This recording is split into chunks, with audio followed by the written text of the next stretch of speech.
A year ago today, the beginning of the end started. Bombs and missiles of all shapes and sizes were dropped. Bombs the size of buildings and bombs as small as a basketball rained down on our planet. Every couple of days, something new. Each one had a different effect. Some worked the way a bomb usually works, just a big explosion. Some would wipe out entire cities at once. One minute you have buildings reaching up to the heavens, and the next, only a bit of scorched ground. Some killed only living things, leaving behind the homes of the victims, turning once thriving cities into ghost towns.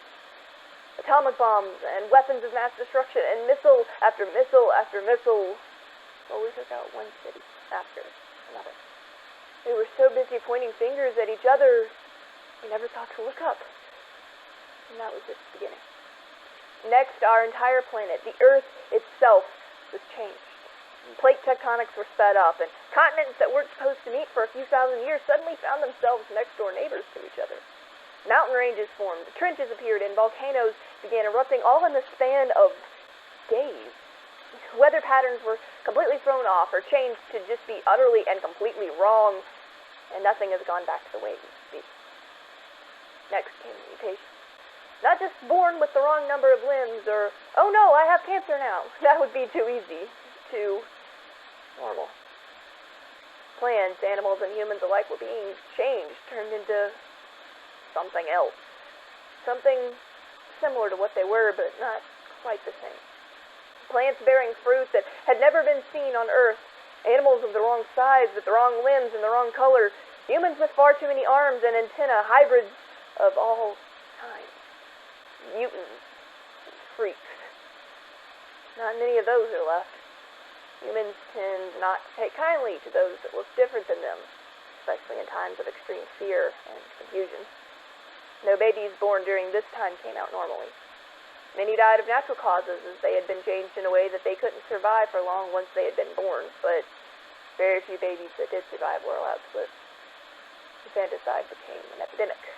By this point, we had finally figured out the culprit, but we were too crippled to fight back. Then our attackers decided to cheat death. At least, our death. It is still unknown how they did it, but for a period of time, they made it impossible for humans to die. Injuries that would normally kill people would just leave them unconscious for a little while. They would heal just enough to survive. Or they would appear dead and then suddenly come back to life. Those dying of terminal illnesses would be forced to continue living, to suffer, while their bodies both slowly killed and healed themselves. People with all manners of sickness and illness would wander around, aimless.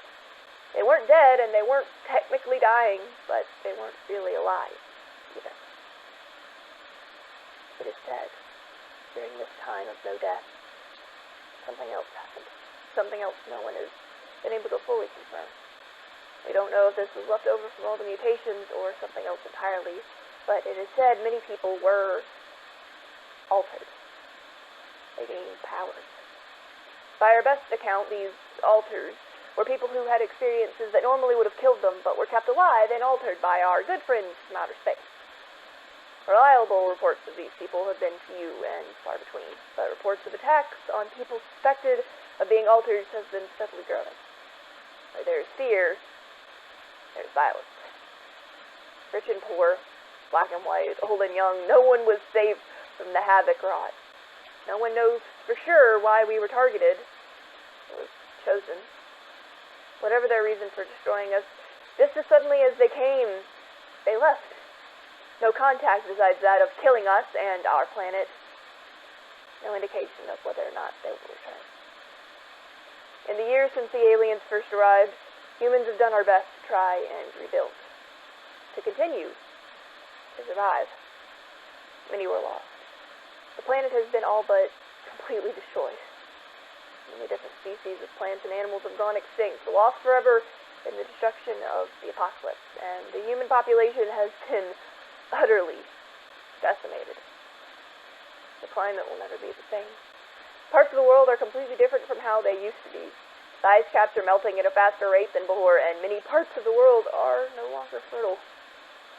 The true extent of the damage has yet to be determined. It may never be. The But we will continue. Humans are resilient. We don't give up easily. We will survive, and eventually, we will thrive again. Thank you for tuning in to 187KZ, the only station providing updates on the state of the world.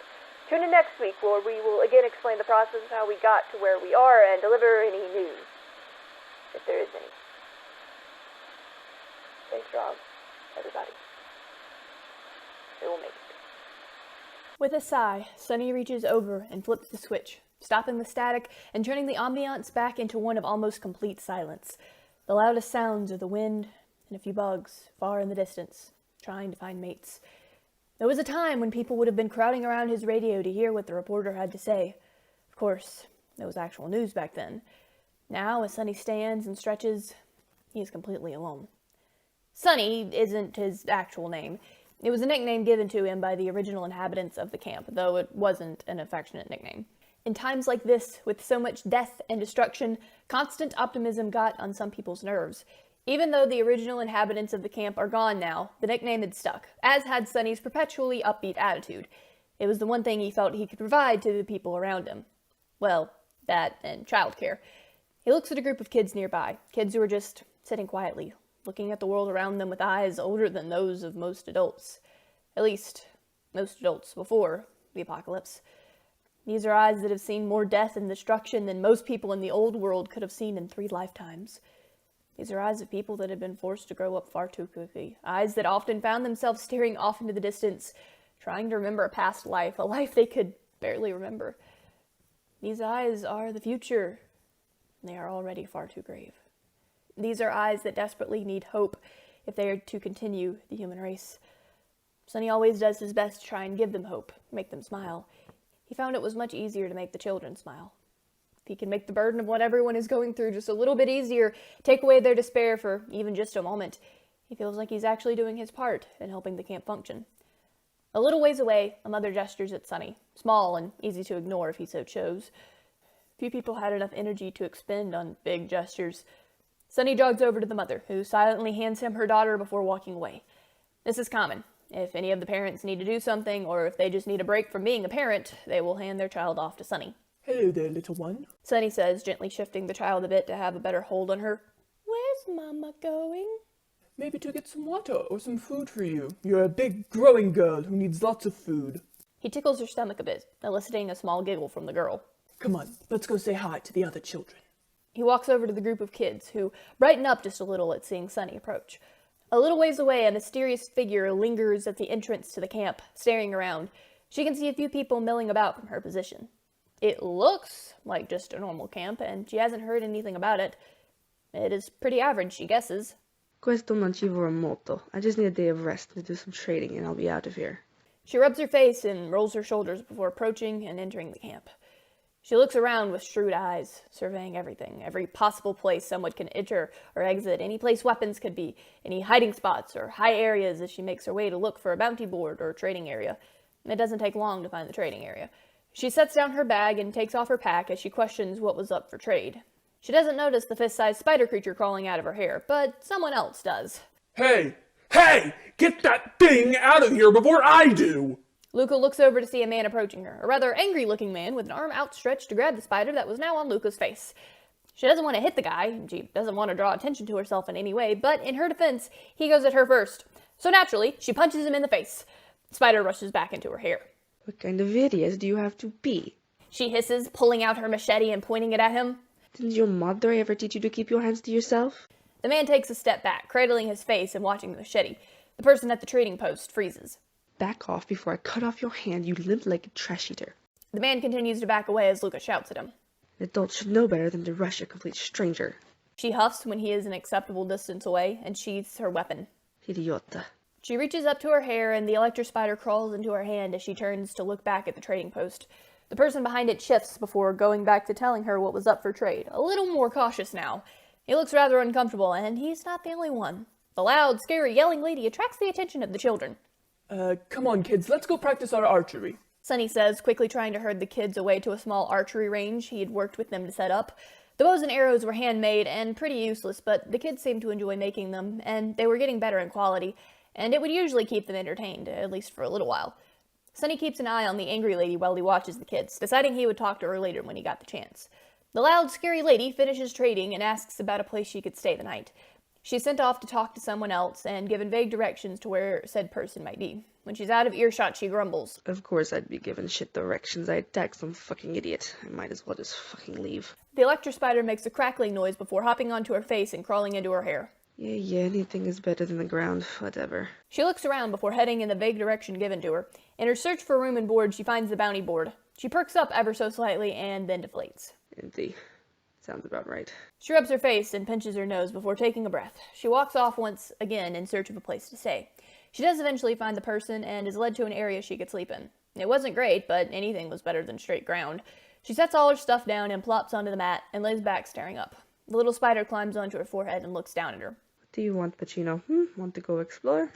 Luca reaches up and pets her. Pacino crackles, making a chirping noise. Luca groans and sits up. Let's go finish having a look around then. She rearranges her bags and shoves the least important things in a dark corner, keeping the rest with her as she ventures back out, Pacino perched happily on top of her head. Sonny is still keeping an eye on Luca and watches her explore the camp for a bit before he's able to get someone else to watch over the kids for a minute. He jogs over to Luca first chance he gets. She is approached by a rather tall, barefoot male in a dirty light yellow shirt and somewhat tattered light blue pants. Hello there. He says, absolutely beaming. Luca takes a step back, eyeing him warily. What do you want? Just wanted to say hi. Welcome you to the camp. I noticed you had an issue with someone earlier. Just wanted to know if there was anything I could do to help. Sonny does his best to try and make himself look as non-threatening as possible, which, despite his height, really isn't all that hard. His mud-caked arms and lankiness aren't very threatening. Luca relaxes slightly. Sort of. She isn't eyeing him like she's expecting a knife at her throat. He doesn't seem like the type, but she's learned never to put her guard down. She crosses her arms and looks around. I don't need help. An idiot did what an idiot does. He's lucky I didn't stab him. I'm afraid I didn't see the beginning of your interaction. What did he do? He was threatening Pacino. Though, if I hadn't heard his yelling, I would have assumed he was trying to attack me. Is, that Pacino? He gestures to the bug in her hair. Luca nods and Pacino crawls down her face into Luca's waiting hand. See, this is Pacino. He's cute. I'm sorry someone threatened him, though I can understand why someone might be wary. It is pretty rare for them to be by themselves, isn't it?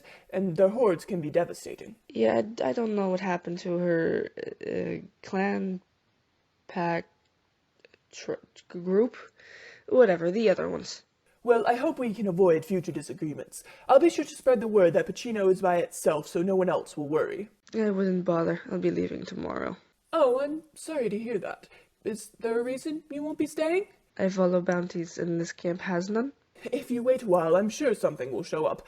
Besides, following bounties seems dangerous. More effort than it's worth. Gives me something to do. If I die, then I die.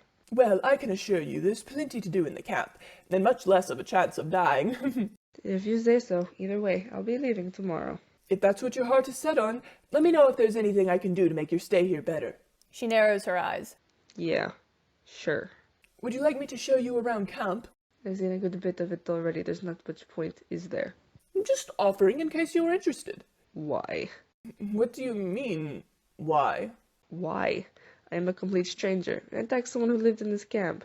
What do you want to show me around? Why do you care if I'm interested?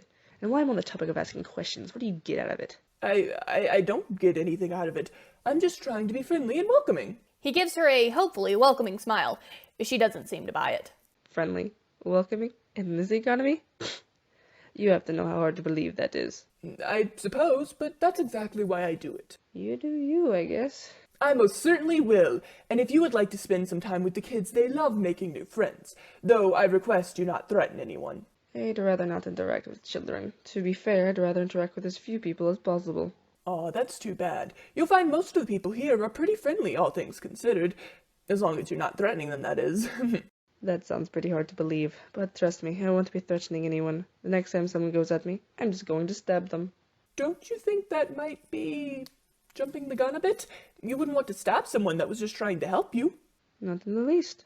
No one's gonna help me for free, and I don't want to be in debt into some camp dweller. You realize you don't have to be in debt to someone, right? It can be a mutual helping out. And I feel like stabbing someone so you don't have to be in debt to them is still a bit extreme. That doesn't sound right. The debt thing. Stabbing someone is a bit much, but it keeps people away. If you help someone at the same time they help you, you're not in debt to them. And there are other, better ways to keep people away from you. I have no way of helping people, therefore, if someone helps me, I'll be in debt. Oh, sure you can help. It's not like you're paralyzed or anything. I have no interest in helping anyone then. Not with anything that the people here would need help with. I'd much rather get rid of nuisance bandits or thieves than, I don't know, harvesting food or taking care of kids. Most people are willing to do just about anything as long as they benefit from it in the end. Just don't jump the gun. You may be glad you didn't. That, and we don't like too much when people lash out unnecessarily. Anyway, see you around. And don't hesitate to ask if you need anything. He smiles at her and waves as he walks away to go back to playing with the kids. Be worried if you did like it. She watches him walk away with the same look of disinterest and distrust she had held during their conversation before walking away herself when she felt he was far enough away. Come mealtime, she finds out about the camp rule. You could be a part of the community meal, but you had to help out the camp in some way. This was fair, but she didn't feel like helping out in any way. She wouldn't have trusted anyone to make her food anyway. Around mealtime, she heads back to her tent. Sunny notices that Luca is gone and decides to sneak her something. Watery soup wasn't much, but it was hot and it was food. He knocks on a piece of nearby wood to alert her to his presence. Hello again. I don't think I properly introduced myself earlier. I'm Sunny. What? What are you doing here? What do you want? Pacino, who had been jumping around exploring the tent, jumps up on Sunny's head. Hey, let's yellow solo. Pacino just snuggles into his hair. Traitor.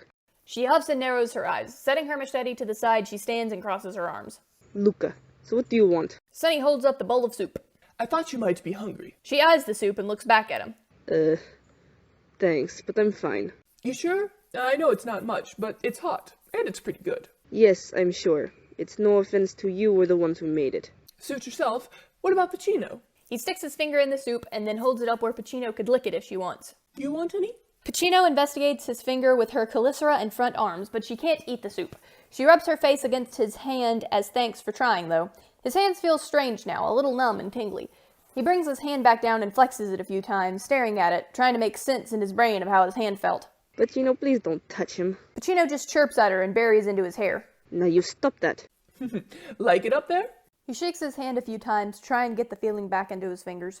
Pacino purrs and chitters. Luca rolls her eyes. Anyway, if that's all you needed. She gestures to the exit behind him. I'll leave the soup here in case you change your mind. He sets the bowl of soup down on the ground. You're going to have to get off my head now. Pacino doesn't move. Pacino, let the guy leave, unless you plan on staying with him from now on. The small spider crawls down Sunny's face, causing him to recoil in surprise before leaping at Luca. It attaches to the side of her face, covering an eye, before turning and waving goodbye to Sunny. Have a good night. He walks away. You as well. When Sunny is long gone, Luca sits down and goes back to taking care of her machete. You're a little shit. Pacino just coos at her before crawling into Luca's ponytail and going to sleep. Luca sighs and mindlessly cleans and sharpens, occasionally eating the food from her pack. She considers eating the soup, but even the slight chance of poisoning keeps her away. Luca stays in her area for the rest of the evening, occasionally leaving to trade a bit more and to ask about the surrounding area, taking particular interest in the direction of a mutilated hell beast they warned her about. She doesn't sleep well, but she rarely did in camps. Sunny spends the rest of the evening with other people in the camp, helping out as much as he can. He retires to the tent he shared with someone kind of late into the night. However, he's up soon after dawn. He keeps himself busy most of the morning, keeping an eye on Luca after she's gotten up. She is up and about much later than him, and leaves when the sun is good and over the horizon, checking one last time about the direction she absolutely should not go, no matter what. And she goes straight in that direction. When a little while goes by and Sunny doesn't see Luca for a while, he starts asking around, seeing if anyone knew if she was still in the camp. He finally finds one person that says they think she went in the direction of the Hell Beast. She went where? He quickly heads to his tent, shoves his work boots on his feet, shoves a blanket, a change of clothes, his sandals, and some food in a pack, and grabs a bow, some arrows, and a hunting knife before sprinting after Luca as fast as he possibly can, hoping he could find her at all. Her safety was the only thing on his mind. How could she do that? He mutters to himself as he falls into a steady jog. Didn't anyone tell her not to go this way? It's dangerous. Luca is walking with a purpose in the direction of the Hell Beast. God, are you listening? I bet you've just muted me at this point. As I was wondering, would you just let me die already? I mean, think about it. Once I die, that's one less person yelling at you all the time. It's a win for you, right? She keeps going, keeps walking in the direction of certain death. She can tell when she starts getting deeper into the creature's territory. She stops. She could turn around here. She could go back. She could go anywhere. She reaches into her hair and sets Pacino on a nearby piece of rubble. You be good, you hear? There's a group of you not too far. Find them. Find a new family. Then Luca turns away and heads ever closer to the beast. She could go anywhere, but it just wasn't worth it. She unsheaths her machete and keeps walking. Pacino scrambles down the rock as fast as she can, doing her best to keep up with Luca and keep up with her over the uneven ground, but the small bug is no match for Luca's long limbs. After a while, Pacino gives up, settles down, and cries. There was nothing else she could do. A little ways away, her possible savior gallivants over the rocky terrain like a lanky, awkward gazelle, looking for any trace of Luca he could possibly find, anything that showed him he was going in the right direction. After a while of brisk jogging, he spots some sneaker prints in the dirt. This gives him renewed determination, and he picks up the pace. Eventually, he stumbles upon the weeping Pacino. He lays down on the ground to be on her level. Did Luca leave you here? Pacino looks up at Sunny, making strange noises. She scrambles up onto his head and hunkers down in his hair, chittering. We'll find her, I promise. Luca stops when she hears the hell beast. She takes a breath. This is it. She looks up. This is it, you hear me? I'm done. Let me die, you bastard. Her yelling does nothing but alert the hell beast to her presence. She can't help but take a small step back when the mutilated creature shows itself. It was much bigger than she had expected. Her yelling also attracts the attention of Sunny, who starts sprinting toward the noise when he hears it. When he finally gets there, winded and out of breath, he comes across Luca and the hell beast slowly circling each other. Luca has her machete out, looking like she is fully prepared to take on the monster. Wondering how the hell he got himself into this situation, and deciding it was too late to start rethinking the decisions in his life that led him to this point, Sunny starts trying to knock an arrow. In the meantime, Luca has decided that her best bet at death is rushing the hell beast. The beast actually dodges instead of immediately swatting her down. It had never met anyone this ballsy before. It's questioning Luca's decision just as much as Sunny and Luca are. Fortunately for Sunny, Luca rushing the hell beast distracted it so it didn't see Sunny, which gives him the perfect opportunity to shoot the hell beast in the rump. The hell beast makes a noise, though it sounds more surprised than hurt. It roars at both of them now, really pissed off. Luca decides this means it's a good idea to rush it again. The hell beast tries to swat at her, but she dodges and blindly swings her machete. She gives it a little cut on one leg, but it doesn't even seem to notice. Sunny has another arrow knocked by this time, and now the hell beast has an arrow sticking out of its forehead.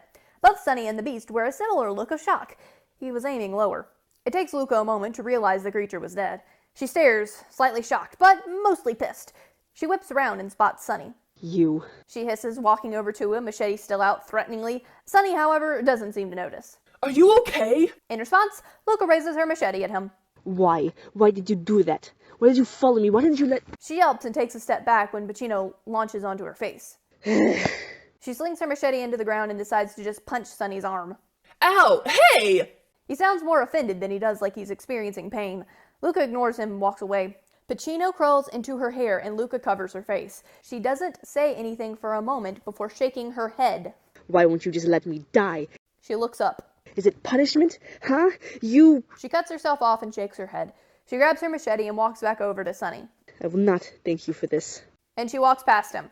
He is very confused. I just saved your life. He says, walking after her. You went the wrong way, straight into the territory of that thing. That was exactly where I was headed. You were headed straight to the beast. I ran here as fast as I could to try and help you. Poor Pacino, she was so distressed. I didn't want your help. She rounds on him. I went straight to that thing. I knew what I was doing, where I was going. I made sure of it. Why would you do something like that? Try and take that thing on? You almost got killed. That was the point. She turns back around and starts walking again. You... No. Something always gets in the way. No matter what, something always gets in the way. Pacino starts nuzzling Luca's face. Mi dispiace. Non te laserò di nuovo, non fece non ti troverò una casa. Sunny quickly hurries to catch up with her. Hey, look, I know things aren't great, but everything will work out in the end. It's going to be okay. Please, don't do this. Don't feel this way. Oh, now I never thought of that. How about I just not feel this way? Just flip the fucking switch. Wish I'd have thought of that one. That's not what I meant.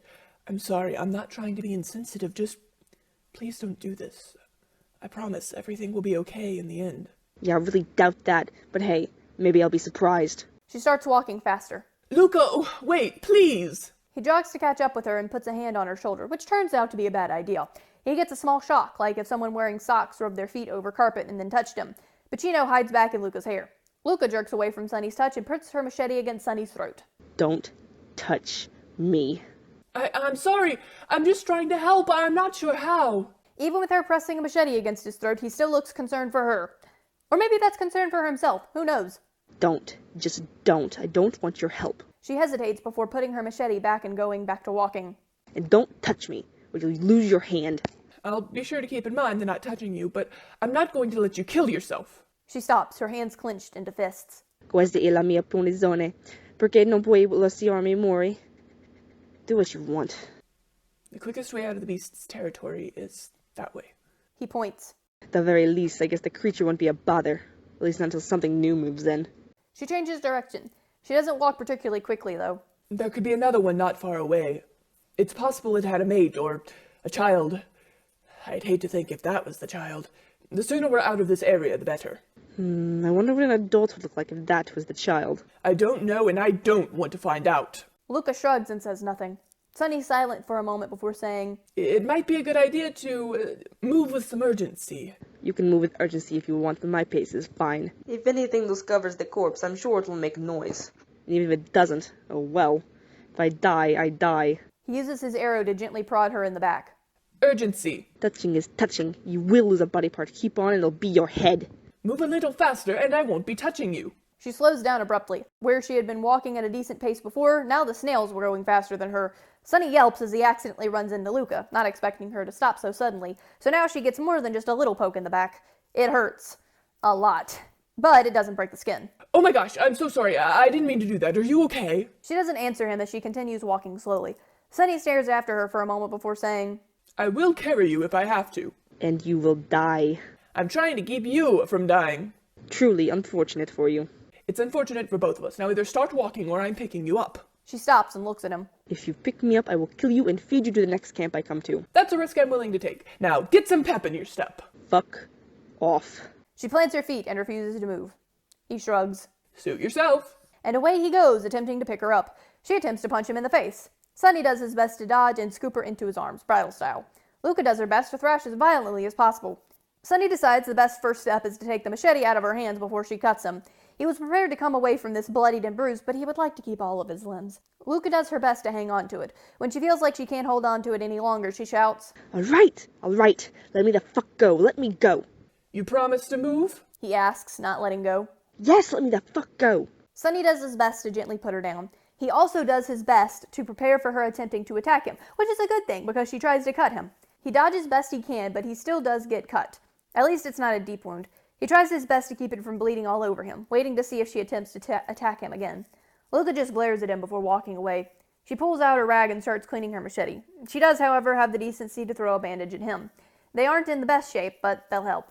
Sunny is grateful for them nonetheless. He does his best to wrap the bandage around his arm as he follows after her. Once he gets it secure enough to keep him from bleeding to death, he gets his bow ready, nocks an arrow, and keeps a good lookout of their surrounding area as he continues to follow behind Luca. Luca is attentive in a much less obvious way, but she isn't all that concerned either. Sunny doesn't say anything to her until they've left the beast's territory far behind. Then he says, We should probably try to find a good place to make camp for the night. Unfortunately, it was mostly barren. Not much was available to them. Eventually, they decide to settle for a relatively flat stretch of ground and sleeping under the stars. Once they've set their stuff down, Pacino jumps out of Luca's hair, much more excited about the area than Sunny and Luca. While Pacino explores the immediate area, Sunny walks off to see if he can find anything to make a fire with. He comes back with a few scraggly bushes and some twigs. It wouldn't be much of a fire, but it was something. He puts it down in between the two of them and digs around in his pack for a moment before bringing out his fire starter. After a couple of tries, they have a small fire that probably won't even last them for an hour. He digs through his bag again before bringing out some jerky. He offers her some. It's the only food I have. She eyes the food before looking at him and shaking her head. Keep it. I have my own. All right. Luca takes out her machete and checks it over, making sure she had cleaned it well. Pacino bounces over to Sunny and crawls onto his leg. He smiles at her. Hello there. Pacino buzzes and hops onto his face. Sunny makes a small, strangled sound and blinks a couple of times, but he doesn't do anything else. Luca looks over at them and makes a face. Piccolo Buggiatore. Pacino rubs her face against Sunny's and stays there for a good minute or so before slowly crawling back into his hair. She decides to explore. Compared to Luca, however, there just isn't a whole lot of hair to explore. Disappointed, she hops down into his lap before scampering off. She starts pushing little rocks around. Energetic, huh? He says to no one in particular. She is run by electricity. More or less. Luca frowns, looking like she hadn't intended to speak. It just kinda came out. Pacino pushes a rock over to Luca, who tosses it a little ways away. Pacino chases after it. Sunny chuckles again. She's almost like a little dog. Perhaps. Pacino trips over the rock she was after and rolls. She whines a little, but Luca pays her no mind. Which means, obviously, that the small spider had to march over to Luca and plop on the ground beside her and make a high-pitched buzzing noise. What? What do you want? Go whine to him. You're not hurt. Pacino whines again before trotting over to get her rock and roll it over to Sunny. Sunny smiles and tosses the rock a little ways away.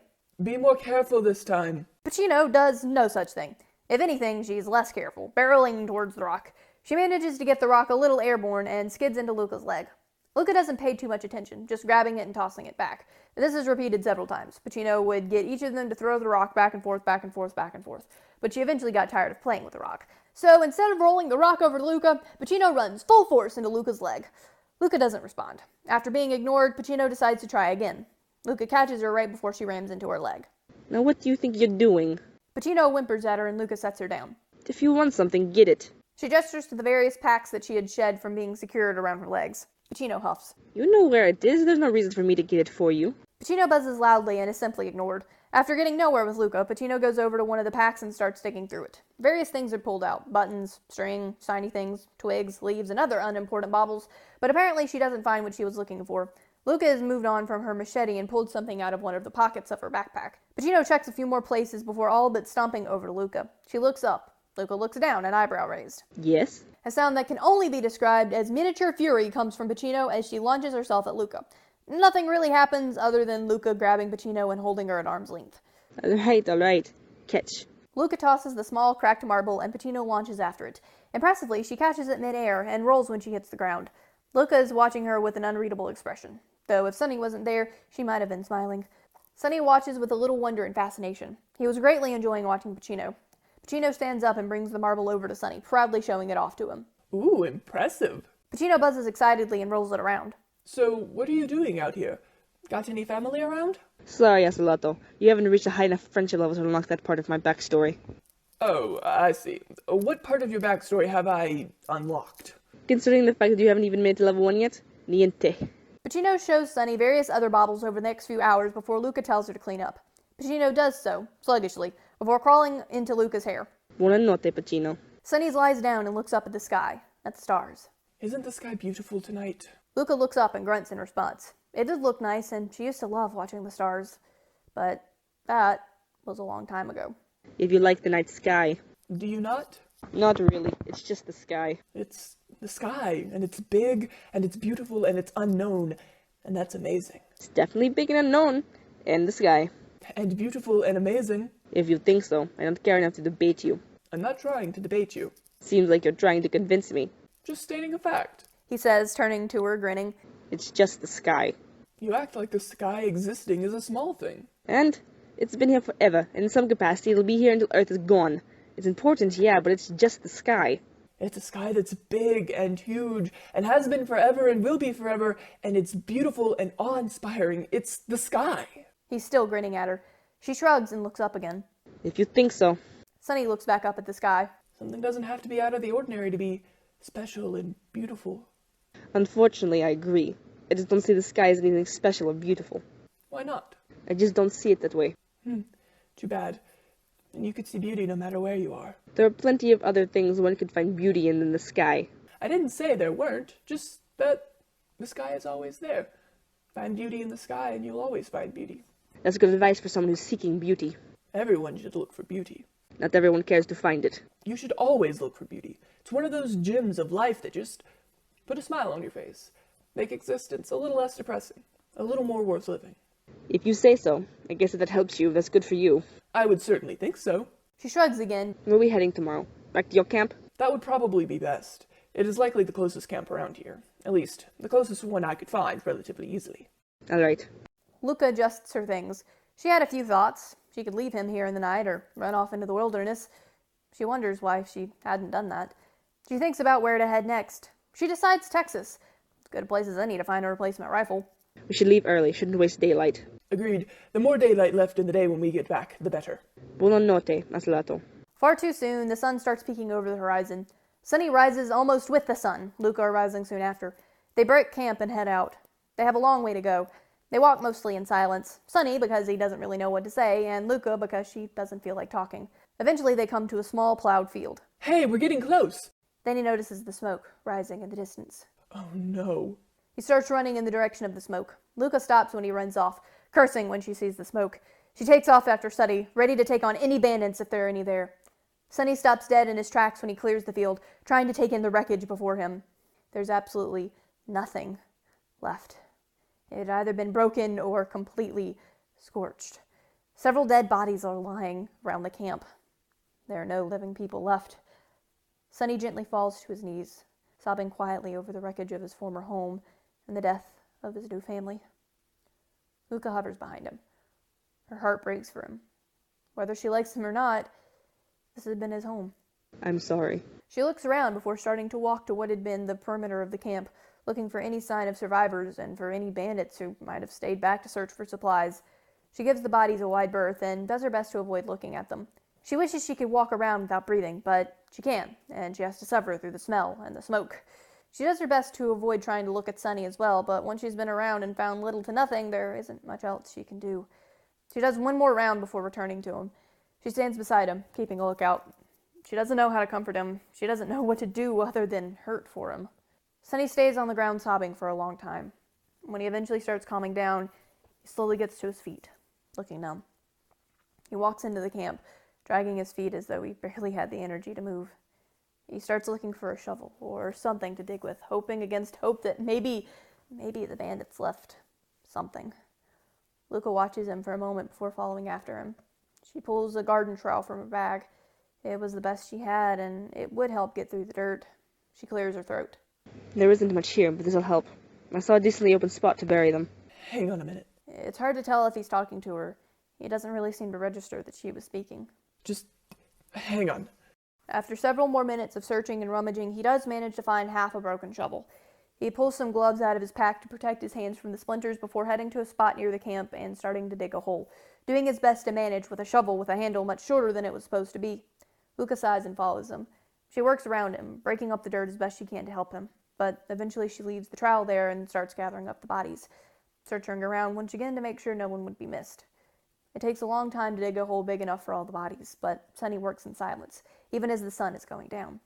He stops long enough to light a fire so he can see before going right back to work.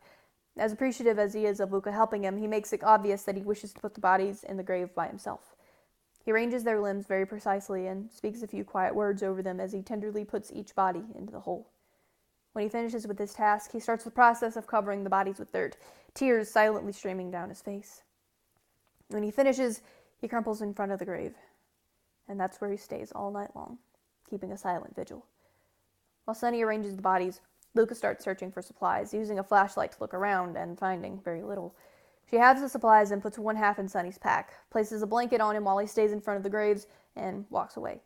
She sits a ways away and stays up all night as well, though this is more to keep watch for any more bandits that might be around. She grumbles about coffee as the sun begins to rise.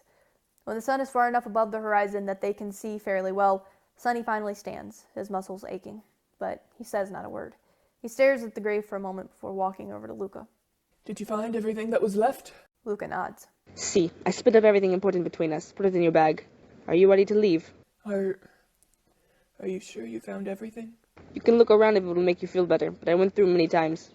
Sunny doesn't immediately move, but he finally shuffles his feet towards one part of the camp, deciding to look for himself. The only thing he comes up with is a small wooden horse that was once a child's toy. He stares at it for a long time before tucking it into his pack. He finally shuffles his way back over to Luca. The next closest camp should be in that direction. He lazily points north of where Luca had run off to die. Then let's go.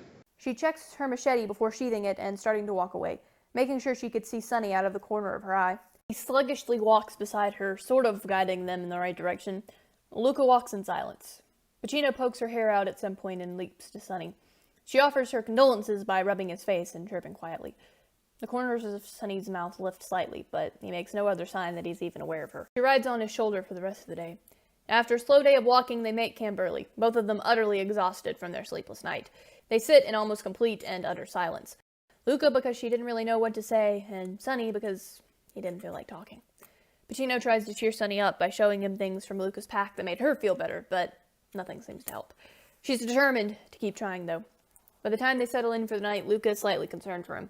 He had drunk little water that day and eaten even less, but she doesn't say anything to him, mostly because it saves supplies. Despite how tired he is, it takes a long time for Sunny to fall asleep. He spends a long time just staring up at the stars. The beauty he found somehow making him feel even more sad. He eventually falls asleep from sheer exhaustion. He sleeps very soundly, though, once he actually manages to fall asleep. Luca has to wake him up the next morning, poking him with her foot a few times once the sun is fully over the horizon. Svegliati, Asalato. Sunny grunts, but doesn't do anything else. Come on, Asalato, up and at 'em. Sunny doesn't respond, as he is mostly asleep. Pacino decides that she is going to get him awake. She launches herself at his face and releases all of the electricity stored up in her tiny body, which, despite her size, is quite a lot. More than enough to wake him up. With a loud shout and his entire body flailing, he is on his feet relatively quickly, ready to fend off the perceived threat that his still somewhat asleep brain had conjured into his existence. Pacino leaps off his face and into Luca's hair, satisfied with herself. Luca gets ready to have to defend herself from the not fully aware Sunny. No one's attacking, but Gina decided to wake you up today. She would never admit it, but she found it kind of funny. Sunny is slowly starting to become aware of his surroundings. He looks around for a moment before dropping his fighting stance. Oh. He rubs his face. Ow. You'll be fine. Still rubbing his face, Sunny starts packing up his stuff. As the memories of the previous day's events come back to his mind, he slowly deflates, and his movements become a little slower. I suggest you eat some before we leave. I can eat and walk. He sets off in the direction of the camp. You know anything about the camp we're going to? Not really. Not much. They're a little bigger than us, and we've traded. We did trade with them a few times, but I don't know anyone in the camp. All right. Will you be staying there? Don't have anywhere else to stay. Luca says nothing else. There's an offer at the tip of her tongue, just not one she was ready to make. She looks down and shakes her head. I'm sorry about what happened to your home. Thank you. Luca's happy that's where the conversation ends, and goes back to walking in silence. At some point, she takes out her machete. Things are quiet, and she doesn't like it. Sunny just keeps walking, trying to stay aware enough of his surroundings to keep them going in the right direction. But his mind keeps wandering back to his camp, his home, to the people that had become his family that he just had to bury, to the wooden horse in his pack. If he ever looks too out of it or just straight up unfocused, Luca asks him if they're still going in the right direction. The camp comes into view late morning. Luca sighs when it comes into view and sheaves her machete, but the closer they get, the more defensive she looks. Sunny finally seems to really be aware of Luca. You okay? Fine. You don't look it. I just don't enjoy going into camps. Why not? I get that you like being away from people, but camps are so much more comfortable and safe. I don't trust people. The core principle of camps like this is cooperation and nonviolence. They're not going to try and rob or attack you. Doesn't change the fact I don't trust people. You can trust somewhere enough that operates on nonviolence to be nonviolent. Look, I don't enjoy being in camps. Can we leave it at that? I wasn't trying to antagonize you. I apologize. Someone greets them as they come into camp, asking if they needed anything. Sunny tells them that they just wish for somewhere to rest for a little while. The person directs their attention to a small gathering of tents separate from the rest. A few were already in use, presumably by other travelers.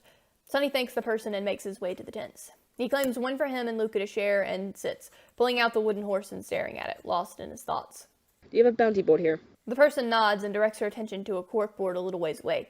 However, the only piece of paper was a paper with some information and rules about the camp. Fanculo. Luca pinches her nose and shakes her head.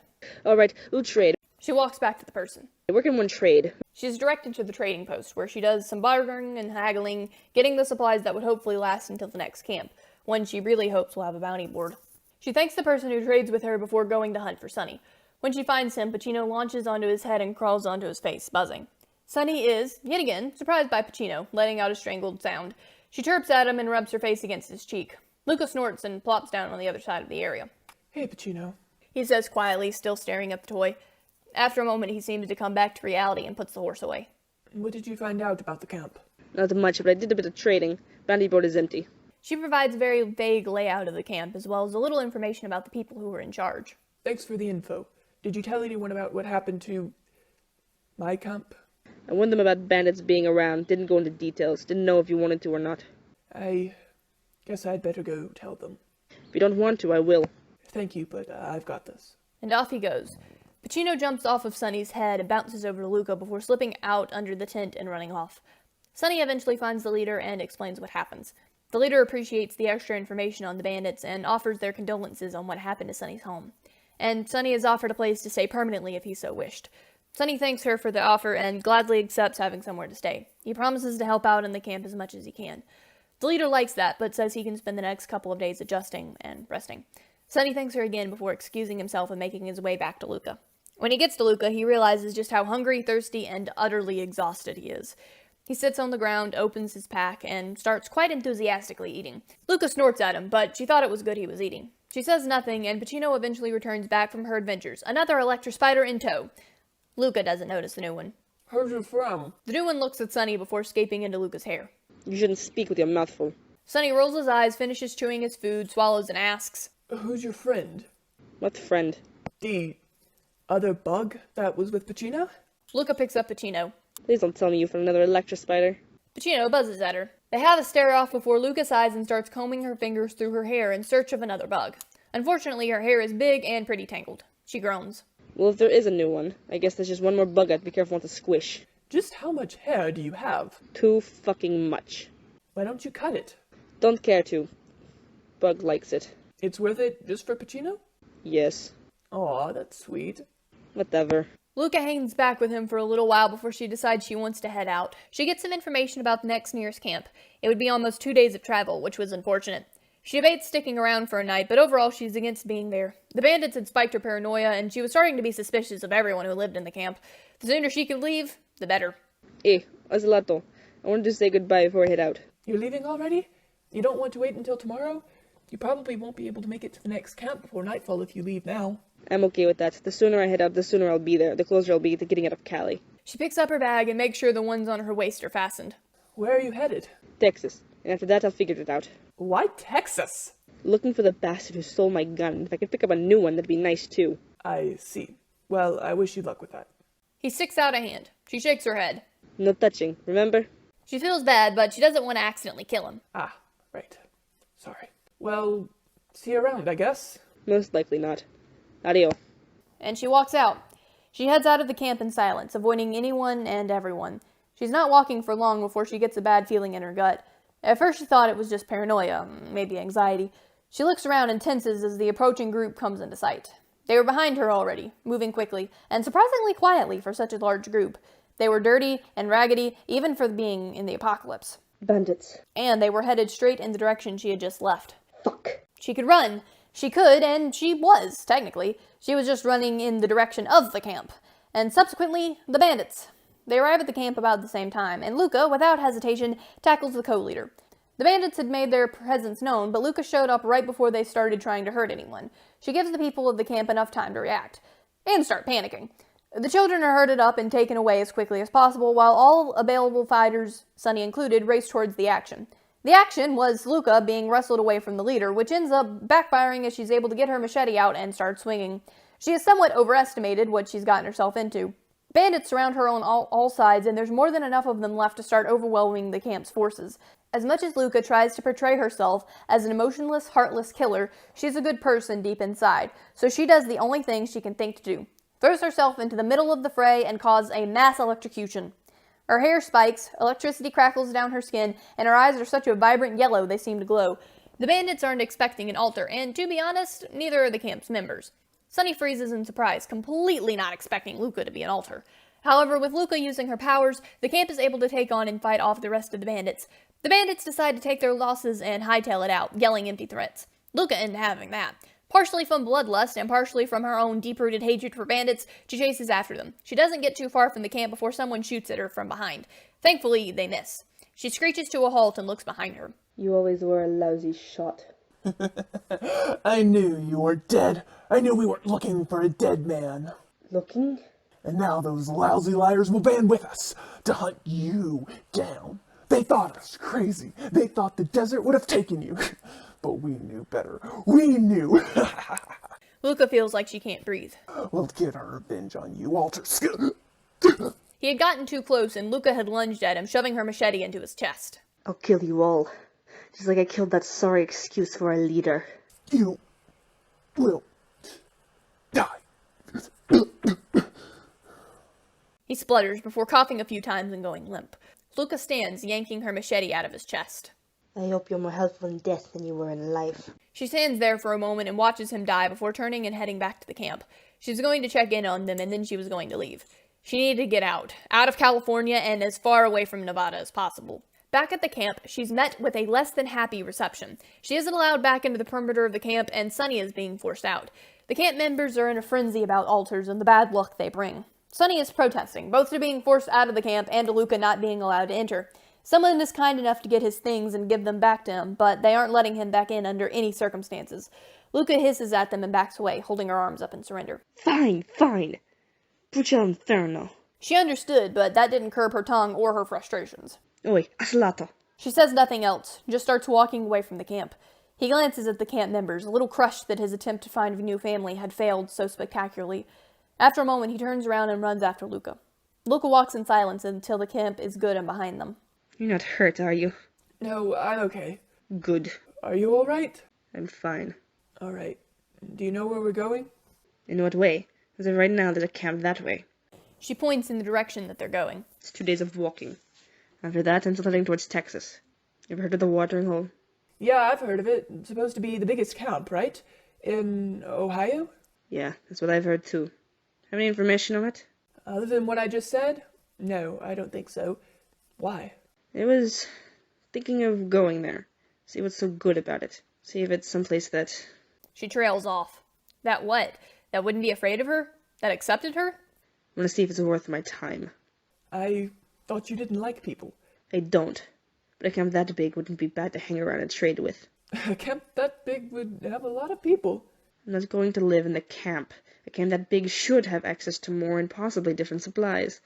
I'm going to look around the area. You're going all the way to Ohio just to trade? Is there a problem with that? Well, it seems like a lot of effort for little reward. Why go all the way to Ohio just to trade? It's not like I have much else to do. Why not go across the fucking country? Because the country is really big, and there's lots of dangerous stuff out there. Long stretches where there's no humans, no shelter, no food. Then maybe I'll finally die. Look, I'm going to Ohio.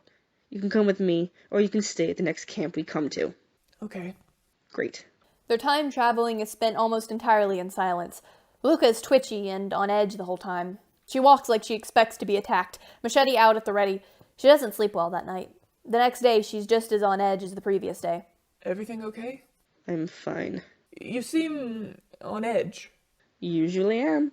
Is it for any particular reason this time? Nothing I'm willing to talk about. So, not anything that puts us in danger? Not immediate danger. But still danger. Maybe danger. Don't you think I should know about maybe danger? Luca just shrugs. That's not an answer. Yes, it is. It's really not. A shrug is an answer. It's just not one most people like. It's an answer that doesn't tell me anything, so I don't consider it an answer. She just shrugs again. Can I have an actual answer, please? At first, it doesn't look like she's going to speak. Finally, she says, I just find it unsettling 2 camps were attacked so soon after the other. That doesn't happen too often. Is it really that uncommon? The camps were relatively close together. There's usually at least a week in between, depending on how much supplies are stolen. Wiping out too many camps one after the other could leave them stranded with little to no supplies in their area. Well, maybe it was 2 different groups, and it was just a coincidence. Unlikely, but possible, I suppose. Once that gets out, though, and that can be a turf war between 2 groups, I definitely don't want to be here. Well, you're headed to Texas, right? That should be far enough away. Just hope we get out of this area before they start at each other's throats. I guess that means we shouldn't stay in the next camp long. Only ever need to stay a day. Maybe, but sometimes it's nice to have a bed, a tent, people who care and look after you. You can stop traveling with me whenever you decide. And you can enjoy a bed or a tent. I know. By the time they make it to the next camp, they are both exhausted, worn out, and more than a little cranky. The available mats can be clearly seen from the interest. Sunny hightails it to the bed and lies down, exhausted. Luca just rolls her eyes at him and decides to check out the bounty board. She's disappointed by what she finds, but every little bit helps. She comes back from her hunt successful. What she is given is just as disappointing as when she had first read the offer, but she takes it anyway. She does some trading and then heads back to Sunny, who looks much refreshed after his nap.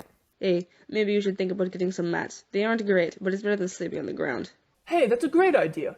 We'll be doing a lot of sleeping on the ground for the next little bit. The next camp is a week away. That's pretty far. It might be a good idea just to stay 1 extra night, get some more sleep and a few good meals, see what we can do about trading. Maybe even ask around, see if anyone has any info about what it's like between here and the next camp. 1 more night. We'll leave after breakfast. The next day, Sunny works to obtain enough supplies to last them a week and works on getting mats for them. Luca spends the day doing bounty work. They both return to their tent that night, having had a very successful day. They set out right after breakfast the next morning, beginning their week-long journey. The farther they get from the camp, the more at ease Luca seems, which is weird since they have to constantly stay on high alert for creatures that might kill them and people that might kill them. But she no longer radiates "I'll stab you for breathing too loud" energy, and she's quicker to respond. She's even slightly more talkative. That is, until they're about a day away from the next camp. Then she's back to her grumpy, irritable, paranoid self. When they get to the next camp, Sunny is almost immediately pushed into the mud. "Oh my gosh, I'm so sorry," a very concerned-sounding voice says. Sunny picks his face up out of the mud, eyes closed tight. It's okay. He tries to rub the mud out of his eyes, but his hands are covered in mud as well. Luca suddenly develops an intense coughing fit, which is her way of not laughing her ass off. "Oh, here, let me help you." The woman that had accidentally run into Sunny helps him up. She takes out a cloth and starts rubbing the mud from his eyes. Thank you. "It's the least I could do. I'm sorry I couldn't do more. I'm afraid I don't have any water to offer." That's okay. Is there any sort of stream or river or something near here? "There's a stream west of here, about an hour's walk away. I'm not sure what good it'll do you, though. It's not very clean. It's full of sludge." That's okay. I'll figure something out to make it work. After getting most of the mud away from his eyes, the woman walks away. I'm going to the stream. I'm going to the bounty board. And they part ways. The mud has long since dried by the time he makes it to the stream. He found that it was fairly easy to get the dried mud to chip off of his arms and face. The mud that was on his clothes, however, was a different story. He stands at the edge of the stream and looks around, making sure no one was near. Okay. I can do this. He takes a breath and concentrates intensely on the stream. It takes a minute, but soon a crystal clear sphere of water slowly rises from the stream. Sunny makes a sound of excitement, and the sphere drops back into the water. Ah, damn it. He tries again and manages to not drop the water this time. He spends a long time scrubbing the mud off of himself and out of his clothes. Without any soap, there's only so much he can do, but he does manage to get a good bit out. He slowly lets the water drop back into the stream as he puts on his wet clothes, which were pretty uncomfortable. He stares at his clothes for a minute before concentrating on them really hard. He had never tried anything like this before, so it takes him a while, but he manages to get all the water out of his clothing. He's pretty proud of himself when all things are said and done. Then he stares at the stream. It seemed like such a shame to leave it the way it was, full of sludge and other toxins. There was no telling what kind of wonders a clean source of water could do for the local environment. He concentrates hard on the stream again. He was used to drawing water out of an environment, not trying to force all of it down so only the bad stuff remained. Eventually he manages to succeed. He scrapes all the bad stuff from the top of the water and completely clears out the stream. He stands there, staring proudly at what he'd managed to do. However, a few minutes later, more sludge starts making its way from further upstream. He makes the decision to continue cleaning out the stream as much as he can. As soon as he cleaned out one section, he starts walking upstream until he finds more. He hopes he can walk upstream enough that he can find the source of whatever is contaminating the water. He doesn't, but the stream does seem to be getting to a point of looking mostly clean, and the water starts flowing at a decent speed. He returns to the camp, happy and content. He doesn't know how much good that really did, but it did something. Luca returns much later than he did, having had a successful bounty run. They decide to stay 2 nights since they had spent so long out in the open. The cycle repeats. They would find a camp, stay a night or two, trade what they could, and leave again. Sometimes there would only be a day between camps. Sometimes there would be over a week. They would hunt out in the wilderness when they could, eating animals that they weren't entirely sure what they were. But mystery meat was better than nothing, and they only got sick from it once. Every other camp or so, Luca would pick up a new electro spider. Neither one of them seemed to know where they were coming from, but Luca seems to enjoy the company, and the bugs enjoy her hair. Eventually, after weeks and weeks of traveling, they make it. Texas. Finally. We made it! Sunny has a grin from ear to ear. They keep walking. A big-ass state. But Gino, get the map. Pacino pops out of her hair and crawls down into her pack. She crawls out with a map, and Luca takes it. Not the most accurate, but it should be enough to go on. Wow, Texas. I can't believe it. We finally made it. I've never been here before. Neither have I. I honestly thought we'd be dead by now. There's a city ahead. I hate cities. You think the city is still inhabited? Maybe. Bandits like to lurk in cities. Lots of places to hide. Easy to get people trapped. I don't know if there are any camps around here, but it wouldn't surprise me. But I don't think they'd be too well off. Not once they run out of things to scavenge. Not unless there's stuff around here to hunt. I guess it would probably be better to stay away from the city then, huh? That's too bad. I kinda wanted to see what it was like.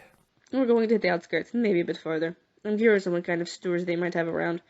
She looks down at her feet and grimaces. Somewhere around here has to have better shoes than these raggedy things. She kicks the ground and almost trips. Hey, be careful!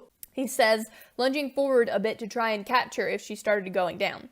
She rights herself, eyes wide, after she realizes she's stable and looks at him. That didn't happen. She points at him. That did not happen. You have No proof. Of course not. You're nothing but beauty and grace. Miss United States! I will catch you. She's deadly and she's, Mace? She's Miss United States? Okay, I know that sucked, but I couldn't think of anything else that rhymed with grace. That did suck, but I won't hold it against you.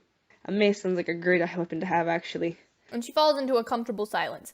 They eventually reach the outskirts of the city. Want to find somewhere to camp? Wait to go into the city tomorrow? That would probably be best. Better to explore the city in full daylight. Good. She starts on a search, and they eventually find part of some kind of structure. It wasn't much protection from the elements, but it was something. Luca crouches and runs her hand through her ponytail, her buggy friends running out to explore the area. She starts taking off her packs and pockets. Oh, here's something to keep an eye out for while we're plundering stores. A small pillow. A small pillow? Yes, pillows can get some decent stuff when trading, but honestly, I'm just tired of hard dirt. But why a small one, specifically? Easy to transport. What happens if we only manage to find one? You can have it. I have poofy hair to cushion my head. When we could switch who uses it every night. I thought we'd give it to the bugs to use as a bed. They might like that. What do you think, Pacino? Pacino chirps and hops around. Well, we'll see what we find, huh? Maybe we'll find 3. I suppose anything's possible. That's the spirit! The next morning, they decide to wait until the sun is well into the sky before venturing into the city. Luca keeps her machete at the ready. She glances into the buildings once they start passing them, commenting on what she sees. I bet we could find a lot of stuff in this city. Most of it would probably be worthless, but still, a lot of stuff. Of course, that would just be more stuff we'd have to carry with us. But maybe we could get enough stuff to trade a lot in the next camp. Maybe we could even get a tent. The city should still have quite a few things left that people would have thought useless or unneeded. And there are always places of living to search. Just depends on how far on you actually want to go. I suppose it depends on if we see any sign of trouble. It'd be really cool to just search the whole city, but that would take forever. Eventually, they reach a store that seems to have worthwhile things inside. Mostly clothes. He wanders off into the store. I wonder if there are any shoes. She follows after Sunny for a bit before getting distracted and wandering off on her own to look through the shirts. Most of the clothes left are either really small or really big, but Sunny goes looking through them anyway, seeing what he can find. After wandering around a while and grabbing a few things, he decides to try and find Luca. Luca's found a mostly intact mirror and is indulging in some pretty clothes. She does what she can to make them fit, and she's particularly fond of a flowery button-up blouse-like top. It isn't buttoned, and she's made adjustments to the sleeves, as her form wasn't very girly, and the shirt was a bit too small anyway. But she still thought it was cute. She also has a pile of clothes she's tried on, and a pile of clothes she is debating on shoving in her bag. Sunny just stands to the side, admiring Luca in pretty clothes. Pacino bounds over to say hi to Sunny in the way she liked best, by shocking his leg. Hey! Seriously, would you stop doing that? Pacino just buzzes at him, climbing up to his face and nuzzling him. It's our way of saying hello. She could say hello another way. Find anything of interest? Yeah, I found a few things. He holds up a shirt that would be very baggy on him. He had a couple of other things slung over his shoulder. Find any shoes? I hadn't looked yet, but I did pass by that section. There wasn't much left. Probably not anything that would fit me. He holds up his foot. He had a rather large foot, even for a guy. She looks at her own feet, big for a woman, but probably considered on the smaller side for a male, and grunts. I had a hard time finding shoes that fit even before this shit. Where was it? Sunny gives her directions to the shoe section, and off she goes to find shoes. It takes her a while to find one that fits, but she's oh so very happy to have better shoes. And then she lets out what can only be described as a war cry mixed with mourning. The other shoe wasn't the right size. What the fuck? And down the aisle she goes, looking for a matching shoe. She does not find it.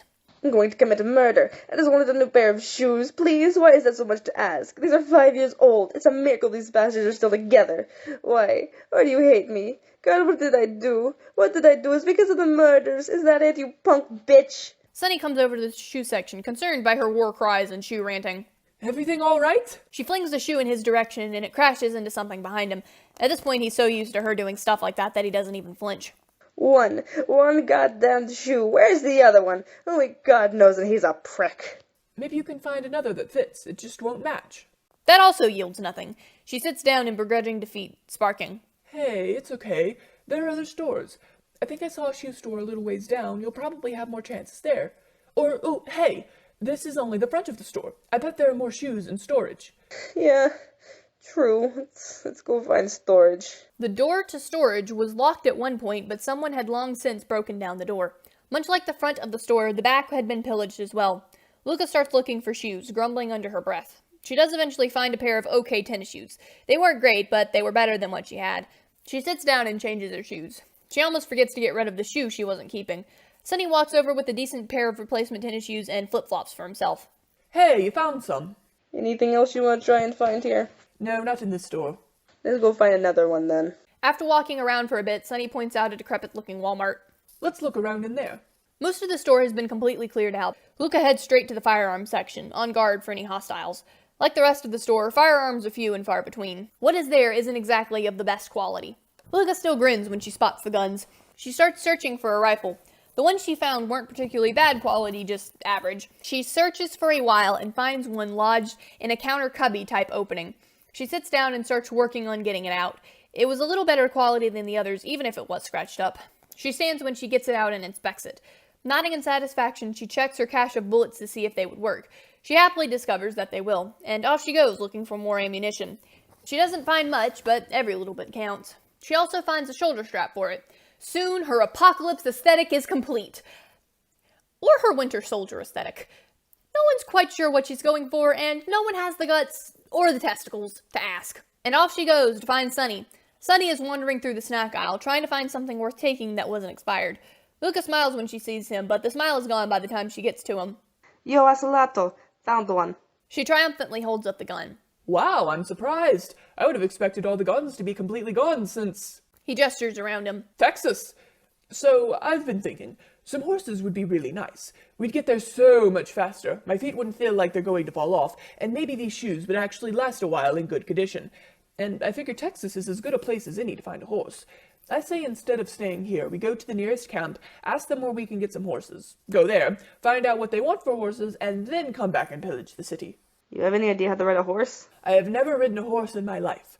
Maybe we can get some basic riding lessons from whoever we get the horses from. That sounds like a good idea to me. Cool. Though it wouldn't be a bad idea to take some snacks for the road. Oh my god, I don't believe it! What? What'd you find? There's a box of Cheez-Its left! And it's only slightly expired! They find somewhere to stay for the night. The building was a little ways away, pretty small, sheltered by the bigger buildings around it, was mostly still standing, and looked easy enough to protect. The inside of the house is empty, apart from the cracking, debris-covered floor. The windows were boarded up, the doors on the inside were missing, while the ones that led outside were nailed shut. There was no furniture except the desks that were screwed to the floor. The walls are cracked and the wallpaper is peeling, but it seems sturdy enough. Sunny decides to explore the inside a little. There isn't much to the house, not the downstairs anyway. The rooms were basically completely bare. There's some proof of the people that used to be there. Some trash here, crumpled papers there, clothes left in a dresser. Luca decides to see if the clothes still fit. There's an upstairs, but the stairs have been barricaded. Dressers and beds block the stairs. Sunny decides it would be best to just move everything. On his own. Even the really heavy stuff. He goes about it with a little less caution than he probably should. It takes some maneuvering and time, but eventually has everything off the stairs. After searching through the dressers and finding nothing but more clothes and some broken toys, he finally makes his way upstairs. There are empty bedrooms upstairs. A big one with a dresser that was stuck to the floor, and a wall with a big cracked mirror. There was a picture frame on the ground in front of it, but the photo was gone. There was a smaller room with a bookshelf blocking the window. The bookshelf had books for young children, about being a good person and letters and numbers. The painted wall was chipped and dirty and had faded crayons scrawled all over it. The bathroom didn't have anything of interest, but the hall closet had blankets and sheets and pillows that would have been used for guests. A room at the end of the hall was full of dead plants, half-finished paintings, and dried, ruined brushes. Sunny grabs the pillows and blankets and brings them downstairs to the mattress that was on one of the beds that had been blocking the stairs. None of the spare sheets fit. He heads back upstairs, finds a few plastic bags, and fills them with all the kids' stuff he can find. Brushes, clothes, books, and anything else that might have even been remotely useful or liked by children. I thought it would be a good idea to bring some of this stuff to the next camp we'd visit. I'm sure they'd like that. So, I was thinking, this would probably be a pretty good place to stash stuff. At least, upstairs would be. If we put all the furniture and stuff to block off the staircase, I highly doubt any bandits would go through the trouble to move it all to snoop around. That sounds like a good idea, Slato. Thanks. Be on the lookout for paints tomorrow. The next morning, they head back to the store to get some food. They take some back to the house, leave it upstairs, and cram all the furniture onto the staircase. They fill their bags with what's left. Sunny is grinning from ear to ear, very happy to have found a set of paints. Luca doesn't seem to be in the best of moods, though. You okay? I can't find anything to wash my hair. It's so grimy and disgusting, and I know it's the apocalypse. I know the world is and all that bullshit, but I'm so tired of having enough oil in my hair that I could squeeze it out and fry a fucking bird. Maybe we could ask if anyone in the next camp knows how to make shampoo, or something that will act like shampoo. That was the plan. I don't even think I could get wet at this point. So disgusting. Ready to go. Yeah, I think so. I hope the people in the next camp know where we can get horses, and that the horses aren't too far away. And then that we'll be able to get everything for the horses. Oh yeah, I grabbed a legal pad and a couple of pins so we can write everything down if the person has a lot of things they want or are willing to accept. That's a good find. Good job, Oceloto. Thanks! I haven't tested the pins yet, though. I suppose we could always just use some mud or something if we had to. Blood dries nicely. Is she joking? It's hard to tell. A mud would likely be easier, though. How long do you think it will take to get to camp? Don't know. Don't know where the next closest is. I mean, I have a general direction, but Hopefully we'll get there pretty soon. It's a good deal of walking and a little bit of guesswork, but they find a camp within 3.5 days. Luca immediately heads for the bounty board. She does find something. It wasn't much, and they had plenty of stuff already, but you can never have too much stuff in an apocalypse. Sunny walks up to whoever is over the trading area. I've got some stuff for kids here. Where would be the best place to go to make sure it gets distributed? What do you want for it? Nothing. I want to give it away. The trading guy looks suspicious. Luca heads over to the trading area. Oi, Oceloto. Open up bounties. We'll be going out. Get us a place to stay. She looks at the trading guy. You got anything worth our time? I hadn't asked about that yet. I was trying to find where I could unload all this kids' stuff. Ugh, go find the head of the camp if this guy's a problem. He's not so much a problem as just suspicious. Sunny turns back to the guy. Where can I find the head of the camp? The guy mumbles some directions and goes back to rearranging the stuff he has to trade. Thank you. The leader of the camp is absolutely overwhelmed at Sunny's gift to the camp when he finally finds her. When Sunny asks about somewhere to stay, she offers up her place, the only solid, non-tent structure in the camp, and promises to get them the best meal available that night. She and Sunny start distributing the clothes and other objects to parents and children. Sunny gets a lot of hugs, both from children and parents. Luca returns around the time the sun starts to set, a little bloody. She finds Sunny playing with the kids and greatly enjoying themselves. Oi, Oceloto. Come here a sec. I'll be right back, guys. He tells the kids. They let out a little noise of disappointment as he jogs over to her. Hey, what's up? You might want to clean up the blood before getting too close to the kids. Don't worry. I don't plan on getting close. You were successful in distributing the things for the children. Of course I was. These people aren't about to reject free stuff. And do we have a place to stay? Oh, yeah. The leader of the camp was so thankful she gave us her place, and wouldn't take no for an answer. Believe me, I tried. I see. Well, that's certainly nice. She knows I'm with you, right? I can go sit my stuff down? Oh yeah, I told her. Good. Thank you. Oh, and I found this. She digs something out of her pocket. Don't know if you'll like this kind of stuff, but it reminded me of you. She holds out her hand, and in it is a little shiny pin shaped like a sun. It was a little bigger than a quarter and was probably once stuck to a backpack of some kind. It's very shiny for something that was just found. Keep it, trade it, give it away. Don't really care. But it's yours. Thanks! He immediately pins it to his shirt. Yeah, whatever. Prego, Oceloto.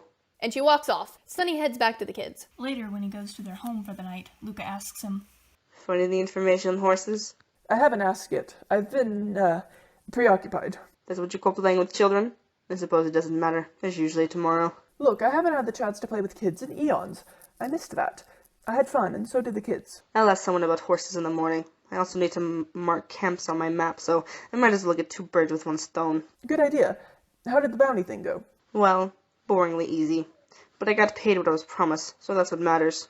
She leans over and grabs something that was behind her bag and tosses it at Sunny. It was some kind of fruit. They're pretty good. A little tangy for my taste, so you can have that one. Is this your payment? Part of it. You know, the kids would go bananas if we were to give the fruit out to them. There isn't much left, but go ahead. Thanks! Sunny springs up and rushes outside with the bag of fruit, almost as excited to give out the fruit as the kids will be to get it. It passes her mind to go see how happy the kids were, but she wasn't too keen on being around them. So she opts to stay and wait for Sunny to come back and tell her about it. He's grinning ear to ear when he returns. I have a little surprise for you! Mio Dio Luicanta, what is it? One of the moms gave it to me. It's not much. Honestly, it may not even be enough for all of your hair, and it, of course, doesn't work as good as the real deal, but... He brings out a tiny bottle he'd been hiding behind his back. It's shampoo! Well, sort of. Sort of. It's not exactly shampoo. It's the closest people around here can get to it. Apparently, it's really hard to make shampoo from scratch and get all the proportions right. The mom said that sometimes the shampoo comes out too weak and it doesn't do much cleaning, and sometimes it comes out really strong to the point of almost giving chemical burns. I say you've got a 50-50 chance of this being strong enough to strip all the oil out of your hair. Chemical burns aren't too bad. She has the smilest smile on her face, though she's doing her best to smother it. No, thank you. You're very welcome. I hope it's actually strong enough to help you. He goes back to his stuff. Me too. She returns to her spot and puts it with the rest of her stuff. Then avoiding me, Chino? Pacino jumps and runs off to be by Sunny. Guess I shouldn't have said anything. Are you two fighting? Yeah, About what? doesn't matter. He turns to Pacino. Don't you think you're being a little hard on Luca? Or is her hair just too greasy for you? He gives a teasing look to Luca. She responds with a dirty look, but she's more annoyed than anything. Pacino considers this for a moment, then nods, hopping to sit on Sunny's head. Because his hair is so much cleaner. She's probably doing it to get a reaction out of you. Oh, dinner will be in about an hour. Thanks. She still didn't trust the food served at camps and rarely ate community meals, and she never eats with other people in the camp. Sunny still keeps her up to date on the food situation in every camp they come to. After dinner time, Sunny heads out to be with the rest of the camp. Luca steps out of her tent to watch him. Almost everyone recognizes him immediately and rushes over to him, thanking him for everything. He repeatedly tells them that it's no big deal. They even try and give him a second serving of food, but he flat out refuses it. Luca thinks the people are too energetic, but she's happy that they're happy, even if she'd never admit it. Maybe traveling with him isn't too bad. After socializing for a while, Sunny finally heads back to their hut, looking very happy and content. Luca looks up when he walks in. Enjoyed dinner? Yeah, it was nice to feel like part of a camp again. I bet they'd like it if you stayed. They seem to like you. Well, all the stuff I brought in certainly helps. I doubt they'd be nearly as friendly if I hadn't come with free stuff. True, but you're already on their good side. I'm sure they wouldn't object to you staying. Just a thought. Some of the people were talking about some of the other camps in the area. I was thinking, maybe it wouldn't be a bad idea to help them out too. No one wants to go into the city because a bandit group likes to go through occasionally. Apparently a number of people from all the nearby camps have died. But we didn't have any problems, and it's really not such a big problem for us. For a lot of these people, a little goes a long way. Bandit group, huh? Yeah, sure. We can help them, but we have to leave the area eventually. Oh, I know we can't stay forever. Just long enough to help people since we can. And if we run into this group? I don't know. You electrocute them? I shoot them with a couple of arrows? We'll leave in the morning, after I get information on horses in nearby camps. The next morning, as Luca is getting her information, Sunny says goodbye to all the kids who beg him to come back and visit. Goodbye, everyone. I have to go. No, son, no. Don't go. One small child cries. Sunny crouches down to give her a hug, talking to her for a moment. When he stands and walks away, the child is calmer, but still sad. Luca waits for Sunny outside the camp. When he joins her, she walks off without a word. Would you object to us coming back here for a visit at some point? No, but if you want to visit for longer than a day, I will leave without you. Oh, okay. I suppose that's fair. How long until we get to the camp with the horses? Depends on how many camps we visit in between. What if we went ahead and got the horses? That way there would be less travel between the camps, and we could take more stuff with us to the camp. That works. Well, from here, it should only be a few days walking. 3, probably 4, well, maybe 5, but I prefer thinking it's 4. 4 it is. 4 days later, the camp starts coming into view, and Sunny starts getting really excited. Come on, Luca, hurry up. I can see the horses. When they actually get to the camp, instead of going to any people, Sunny makes a beeline to the nearest closed-in area and starts talking to the few horses there, basically oblivious to anything else. A couple of them come over to inspect the new human. Luca doesn't show her excitement on the outside, and she hangs behind him instead of hurrying. She looks around the area before altering her course and walking over to a person she saw. Hey. They look up and grunt. You own these horses? No, Know who does? maybe. Do you or not? I'm not in the mood for games, and I don't much care about my standing with the people. The guy shrugs and gestures in a vague direction behind him. Luca shoots him a glare before walking over to Sunny.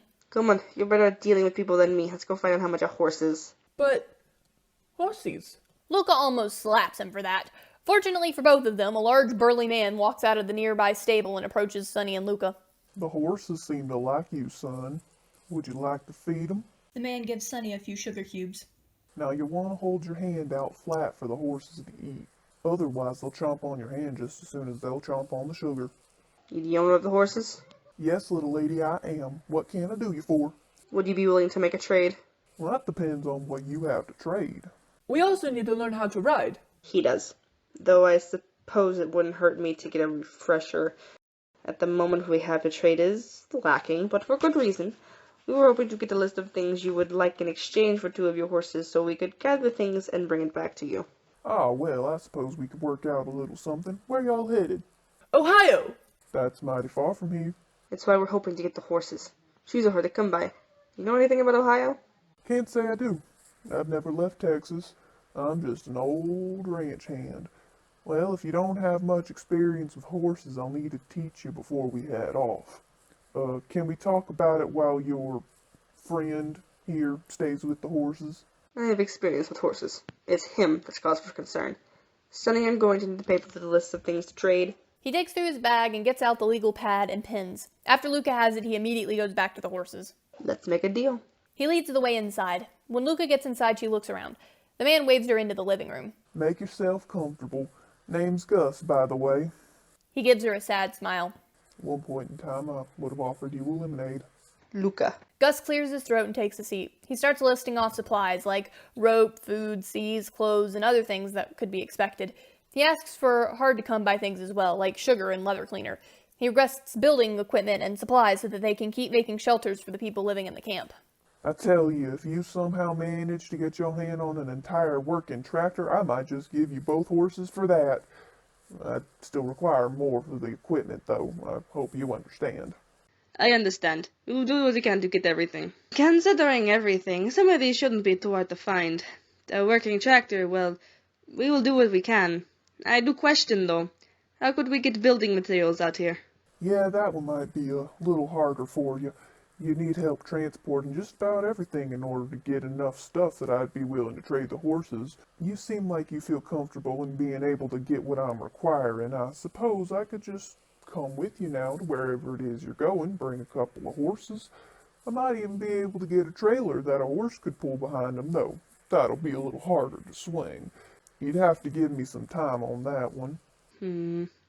I'll have to talk it over with my acquaintance. See what he thinks, but that does sound like it would be very much more effective. Very well. I suggest we wait until tomorrow before we set out. Get an early start. Do you know where I could find a head of this camp? I would like to secure a place to stay. Well, you can stay with me if you like. I am kind of the head of the camp, as it were. We don't really have so clearly defined roles here, but I'll do in a pinch. All right then, we'll be staying here. Any bounty board? No, ma'am, nothing like that around here. We try and stay away from trouble as much as we can. I see. That's understandable. Well, where will we be staying? I think I have a spare room for y'all, though I can't promise someone else won't come in and share at some point. Sometimes a lot of people like to pack themselves in here. He stands and shows her to a bedroom. She inspects the room and puts down some of her things. Thanks. For the room and the chance to trade for your horses. I'm going to go talk to Sonny now about everything. And she heads out, a few of the electro spiders popping out of her bag to sit on it and protect it. Gus blinks at the spiders. Oh. Hello there. And then he walks off. It was not the weirdest thing he'd ever seen. Sonny is still cooing over the horses. Oi, Asalato. We got a place to stay and things to talk about, so when I can have your full attention, tell me. I'll be back in a second, buddy. He tells the horses before giving his attention to Luca. What's up? Luca goes over the list of things, ending with some of the more difficult things to transport and Gus's suggestion to travel with them. I think that'll be nice. We'll definitely be able to get a lot more stuff that way. We'll be staying with Gus. I'll see you around. Enjoy the horses. You should come say hi to them. They're really friendly. I will, later. Aw. Okay. Luca goes off to explore the camp. Sonny stays with the horses for a while before deciding it was time he formally introduced himself to Gus. A little while later, Gus calls Luca and Sonny to the barn. Now, I can teach you a lot while we're riding, but you need to learn the basics now. It isn't too hard. You, He says to Sonny. can start with the horse you were petting earlier. He leads a dapple gray horse to Sonny. This here is Boss. He's sweet, gentle, but very playful. He's still a little young, has a lot of spirit in him. I think the two of you are a lot alike. Probably why he took to you so fast. Boss nuzzles Sonny's face a little, looking for more sugar. For you, He says to Luca.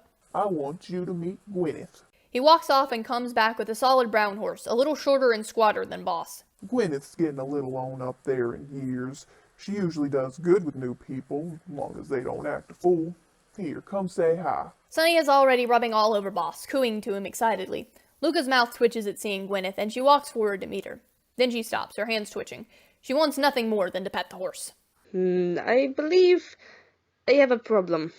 I'll be right back. She turns on her heel and walks away. Gus turns to Sonny, giving him a questioning look. Sonny shrugs in a way that says, I have no idea, man, and goes back to cooing over his horse. Gus waits patiently for Luca to return.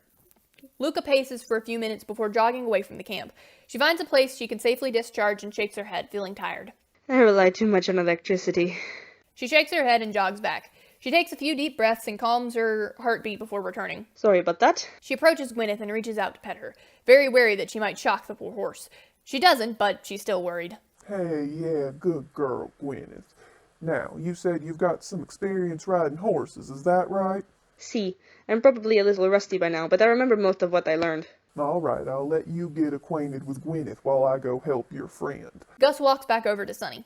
I'm going to start you out riding bareback. This is harder and significantly more uncomfortable, but there's no guarantee that y'all will be able to afford saddles, though we'll be using them tomorrow. Gus leads Boss over to a little platform Sunny can use to get on the horse. Boss moves around a bit, tossing his head a little. He was excited to get going. Now, don't let his excitement throw you. Normally, riding with a saddle, there'd be something called a horn for you to hold on to. Riding bareback, it's all in the thighs. Even with a saddle, your legs are going to be very sore. Riding a horse can give you a good workout, kid. Now, grip with your knees, keep your back straight, hold on to the reins securely, and gently tap your heels into Boss's side. Doing his best to try and follow all of Gus's directions, Sunny just barely taps Boss's side. The horse moves forward at a snail's pace. You can tap a little harder than that. Sunny gives a sheepish smile and taps Boss again, a little harder. Boss starts walking at a good pace. Okay, good. I'm going to let him walk for a bit so you can get the feel of his stride. This feels so weird. Sunny says, bouncing a little. Riding definitely takes some getting used to. It actually gets easier the faster you go. You jostle around less. Gus starts going over the basics with Sunny. Sunny eventually starts getting used to the way it feels. I feel powerful, majestic. Ah! He yelps as he almost falls off the horse. Luca violently snorts and tries not to dissolve into a laughing fit. A horse can make you feel powerful, but you feel a lot less so if you fall off one. Be careful. Yeah, okay, got that. As Gus approaches Luca, she quietly thanks someone that she went through a major horse phase. Gus helps her get onto her horse. Show me what you can do, little lady. Luca sits on Gwyneth, shifting every few seconds as she tries to get comfortable and remember what to do. She eases Gwyneth forward, mostly just letting the horse walk, only trying to guide it when she felt she needs to. She eases Gwyneth into a trot before slowing her back down. She wasn't perfect, but she had a pretty decent grasp of the basics. Gus stands back and critiques them as they ride around, letting them slowly adjust to what it's like to be on a horse. One of them is adjusting better than the other. I know I said try not to fall off the horse, but you can go faster than that. Gus tells Sunny. Come on, son, pick up the pace. I don't want to fall off. Just squeeze with your knees, you'll be fine. You will have to get comfortable going quickly sooner rather than later. Otherwise, we won't get anywhere much faster than normal. This is faster than normal walking speed. I would prefer more than just a few hours shaved off of our travel time. Hey, a few hours is better than nothing. Only marginally. And the good is balanced out by the realization we could have easily gotten there much sooner. I'm trying to not fall off. It's not like falling off is going to kill you. I could break a bone, and then it would take us a very long time to get wherever. Oi, Gus, what's the chance he breaks a bone if he falls off the horse? Well, I suppose it depends on how he falls and if he gets lucky enough for Boss not to accidentally step on him. Legs are a lot harder to break, so if he falls off, the worst he'd probably get is a fracture as long as he doesn't get stepped on. However, if he fell, he'd likely use an arm to break his fall, and arms are way more likely to break. Then he could still get stepped on. Try and break an arm if you do break anything. It's a lot easier to travel with both of your legs. Or maybe I could just avoid breaking things altogether. That's the goal. I'm just saying if you do. Sunny stays at a pretty slow pace, but he does slowly get faster the longer they stay out. After about 45 minutes of practicing, Gus has them come back to the barn. With his help, they both dismount. Sunny immediately sits on the ground. My legs! He was more surprised than in pain, though he was definitely hurting. Yeah, riding'll do that to you, especially bareback. That will take getting used to. Nope, can't say I miss this. Fortunately, riding in a saddle tomorrow will hurt less. Unfortunately, we'll be riding a lot more tomorrow. Y'all will get your horse legs real fast. Oh, that's good. Y'all? Y'all? Is there anything else you need from me? Gus raises an eyebrow. You making fun of the way I talk, city slicker? He asks, picking at her. Sunny snorts. Hey, you can't say anything either, you Brit. Wasn't trying to make fun, just trying to say it. I'm not used to the Texan accent, I just find it interesting. Well, I can't say I'm used to your accent either. Spanish? Sunny starts losing it, laughing so hard he's almost completely lying down on the barn floor. Son, I wouldn't do that if I were you. A horse probably pooped where you're lying at some point. That gets Sunny on his feet quickly. He's still giggling, though. Spagnolo? Pensé que yo sea spagnolo? Italian, and it's not that funny. Sunny is about to say something when Gus says, Yeah, I thought you didn't look Mexican. That just makes Sunny descend into laughter again. Well, I would hope I look Italian. Wouldn't know. Don't know what Italians would look like. What? She pinches the bridge of her nose. Well, we look like Italians. Now, if you excuse me, I need to not. And she turns and walks away. You Italian? Gus asks Sunny. Sunny shakes his head as he continues laughing. I need a nap. Once Sunny finally recovers from laughing, he decides to go out and explore the camp and meet the people in it. They are all exceptionally friendly. Luca dozes for a good hour before she gets up. Oh, I hate taking naps. She rubs her face and stands, stretching. She goes to find Sunny. He's still out socializing with the inhabitants of the camp. There's far less children at this camp, but he's still making himself at home with the people. He jogs up to Luca when he sees her. Have you talked to the people in the camp yet? I checked out the camp earlier while you were with Boss. They're really friendly here. I've noticed. You don't seem to like that so much. I don't generally trust friendly people. It's very rare to find someone who's friendly just to be friendly. I mean, it's probably because they had a strong sense of community before everything went to shit, and they had to become even stronger afterwards. Lots of people are friendly to be friendly because they found life is just easier that way. Don't assume the average person means ill, and interactions usually go a lot smoother. I'd rather be wrong and have some interactions go rough than be fucked over by someone I thought was being friendly. You can be cautious and friendly. Maybe look at the hang of it one day. Practice makes perfect. Yeah, guess so. I hope we don't get attacked while we're traveling with Gus. I don't know how adept he is at protecting himself, and I don't want to have to lug his body all the way back here if he dies. That would be so awful. But I'm sure Gus knows the risks of going out. I'm sure he wouldn't offer to leave if he didn't think he could handle himself. I certainly hope he wouldn't. He seemed pretty smart so far. Yes, he definitely knows horses. That's so weird to me. I can't imagine having that much knowledge about something like that. I certainly don't have any extensive knowledge about something that useful. Guess that stuff happens when you have a job and a bunch of years under your belt. Yeah, I guess. Too bad so many people had years of a job that turned out to be useless now. Ah well, soon we'll have horses, and soon after that, we'll be at the watering hole. Can't get there fast enough. Why are you so anxious to get to the watering hole? It's not like there's a time limit or anything. I just want to be as far away from Cali as possible, and the watering hole seems like a good place to be around. What's wrong with Cali? And there are places much farther away than Ohio. Yeah, but how many other places have a camp as renowned as the watering hole? None, but you said you wanted to get as far away as possible, and you didn't answer my question. I want to get as far away as possible while being within walking distance of a camp that will make my life easier. You still haven't answered my question. I'm not going to. Alright, well, whatever the reason, we'll be at the watering hole soon enough. Don't you worry. Yeah, right. Why are you so down all the time, huh? Would it kill you to be just the tiniest bit optimistic? It just might. I can assure you it wouldn't. You'd be surprised at what'll kill you these days. I promise you, one time of saying something optimistic will not cause you to drop dead. I'd rather not test it. There's nothing to test. If you say so. Sometimes I really don't understand you. Buona, non voglio che tu mi capisca. English, please? I said good. I don't want you to understand me. I want you to know as little about me as I know about you, if not less. Oh. Don't take it personally. There's nothing against you. I just don't want people to know anything about me. She walks off. Seems like a lonely life. He says to the empty air.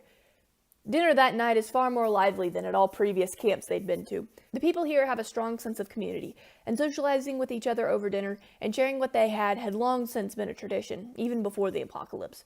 Luca lurks on the outskirts of the group for as long as she can. She is invited to join many times.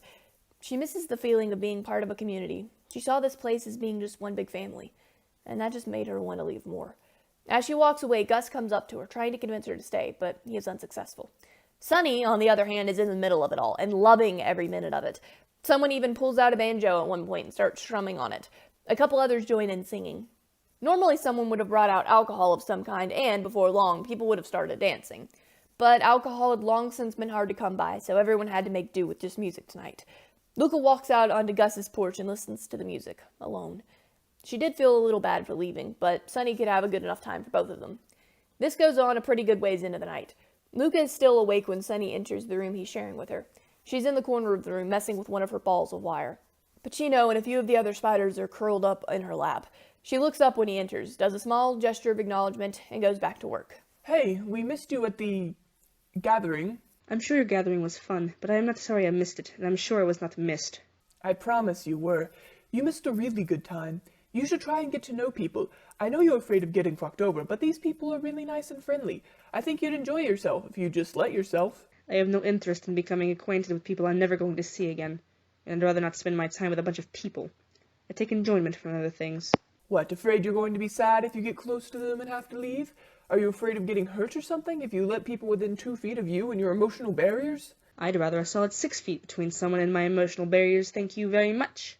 I live my life the way I want to, so just drop it. I mean, obviously you live your life the way you want. It's just, well, the way you want to live concerns me. We've known each other for 3 months, and I know almost nothing about you because you don't want to tell me anything. And you know nothing about me because you never ask. You never want to know. Anything I need to know about you I can figure out from the way you act. The rest of it is unnecessary. Only if you don't care about the person. He shakes his head. After a moment, he asks, Would you like the bed? No, I'm fine. Gus said that he wanted us up before dawn because he wanted to teach us how to put the saddles on the horses before we leave. See you at dawn, then. Good night. About half an hour before sunrise, Gus is ringing a triangle outside their room. Rise and shine, everyone. Breakfast will be ready in about 5 minutes. Have your asses in the kitchen ready to eat whatever I serve you. The sound of quiet grumbling can be heard throughout the house. A few minutes later, about half a dozen people have crowded around a kitchen table, as well as Sonny and Luca. A few more stragglers show up as the food is served. A plate with a copious amount of grits and 2 pieces of toast, as well as a glass of orange juice, is placed in front of each person. No protein? Sorry, the chickens didn't lay enough eggs for everyone, so that'll have to be for another morning. And this will probably be the last morning with enough oranges for orange juice for everyone. And the last of the milk was used to make butter for your grits. A groan goes up from the table. People start clamoring for the butter, trying to put enough into it to offset the fact that, without salt, grits are kind of tasteless. There's also no jelly for anyone to put on their toast, so everyone has to eat it plain. Sonny stares at his grits for a long time. Gus eventually notices. Something wrong, son? Well, what is this? He points at the grits. The entire table suddenly goes quiet and stares at him. Have you never had grits before? Sonny shakes his head. Of course he hasn't. He's a Brit. Actually, I've lived in Cali since I was 10. Cali. California. A few ohs go up from around the table. Everyone goes back to eating. If you don't like it, son, I assure you someone else will take it. But I suggest you eat up. We've got a long day of riding ahead of us. By the time people are done eating, there's no food left. No one lets anything go to waste. Some people even go so far as to lick their plates. Luca doesn't eat much, saying something about how American grits were strange and didn't compare to polenta. She does take the toast, however. Someone gladly takes her grits. Sonny does his best to clean his plate. He knew they had a long day of traveling ahead of them. After breakfast, Gus leads Sonny and Luca to the barn, where he shows them how to put a saddle on a horse. He already has a horse hitched up to a trailer. He provides saddlebags for the horses and empty backpacks for Sonny and Luca to wear, advising them to leave their stuff in the house. They take what they think they will need and leave the rest in the room they stayed in. Gus locks the door behind them. So, where exactly is it we're going? He asks once they start heading out of the camp. The city near here. Thought as much. What'd you do about the bandits? We never encountered any. How long'd you stay? Just one night. That'd be why. Hope you kids know how to hold your own. Yes, sir, we can handle ourselves. If we couldn't handle ourselves, we'd be dead. You can run faster than bandits, you can live. I want to know if you can fight. We can. Well, I just hope you won't have to prove it. Sonny and Gus strike up a conversation as they ride. Luca goes back to her silent traveling ways. Sonny is quite glad to have someone else to talk to on a long trip. Sonny asks Gus lots of questions about his life before the apocalypse and what it was like to be a ranch hand. In return, Gus asks Sonny a few questions about his life. Sonny talks about living in Britain before his family moved to California. He stays pretty vague about what happened between his parents. In fact, he does his best not to mention his dad at all. He tells Gus how his family died and how he's all alone now. Gus talks about how his wife died and how he hasn't heard from his kids in ages because there wasn't any way to communicate with them. Luca's favorite parts of their conversation is the silence. Gus decides to camp out outside the city for the night. They're a pretty good ways away from it, but the outskirts are still in sight. Sonny walks around for a bit and squats a few times. His legs were somehow both completely numb and in quite a lot of pain. The next morning, he leads the way into town. Anywhere in particular y'all want to go? We can start with the house we stayed at while we were here. There's not a whole lot in it, but there is a mattress. Sounds good to me. Luca's a lot more tense and on guard once they reach the city, opting to keep her more ranged weapons at easy access. It isn't until they can see the house that Luca's paranoia seems precedented. A group of 3 bandits stands guard outside the house, and there's no telling how many more are on the inside. Luca halts Gwyneth the moment she sees them, hissing to the other 2. Gus quickly pulls back on the reins, attempting to get his horse to go back some, which is a tad difficult with the trailer attached. Once they're out of sight, Sonny says, What are the odds they'd be in our house? Did we leave anything that might have alluded to someone staying there? If they cause problems here often, it's possible they would have noticed something rather small. Or maybe it's just bad luck. There's no telling where more of them could be. We could go somewhere else, but that's no guarantee we wouldn't run into them. Should we leave the city and come back in a few days? Who knows how long they'll be here? One day, Oceloto, I'm going to need you to teach me how to use a bow and arrow. She digs through her bag and pulls out one of her barbed wire balls and starts making her way back out where she could be seen by the bandits. Luca, what are you doing? Get back! I'm doing my job. Do you have your bow with you? Of course, but Luca, this is a bad idea. We should just come back later. Now, wait just a minute. If we're gonna do this, we're gonna be strategic. We can take out the 3 outside with ease. I can see for certain 2 of them have metal on them. The third one is why I need Sunny. Now when it comes to the people on the inside, the 3 out front should go down pretty quietly. So unless someone's close, no one will know. Unfortunately, we can't know how many are on the inside without actually going inside. But it's not all that hard to lure people out, especially bandits. And anyway, there's only one way in and one way out, meaning they're going to have to funnel out the front door, which should make it easier to take them out. But we'll have no way of knowing when all the bandits are out of the house. And while we wait, we're sitting ducks out here. Surely the 2 of you aren't serious. Both Gus and Luca ignore him. The electric spiders could theoretically take out the people inside, small enough to sneak in, but a big enough group to fry the place. That sounds good. If your spiders could take out everyone in the house, then that would probably be the best way to go. Then we could just wait for the bandits to return to the house, take them out that way. She nods and crouches, patting her hair. A small swarm of various electrical bugs gather at her feet. You all heard that, right? The group crackles. Good. Pacino, you think you can lead them? Pacino nods and starts chittering to the others before the group scatters, disappearing into the ruins. Luca stands. It'll take them a few minutes to get in position, especially if the bandits are spread all around the house. We could go ahead and take out the ones on the outside silently while we wait. Sounds good to me. She looks to Sunny. You going to help? Not much more silent these days than a bow. Yes, I'll help. You think you can take 2 guys out? I don't think I would be able to reload fast enough to get a second guy before he starts yelling. Yes, just have to time it properly. She moves to where she can see the bandits outside the house. She's quiet as she watches, and when the 2 with obvious metal on them get close enough, she nods. Ready?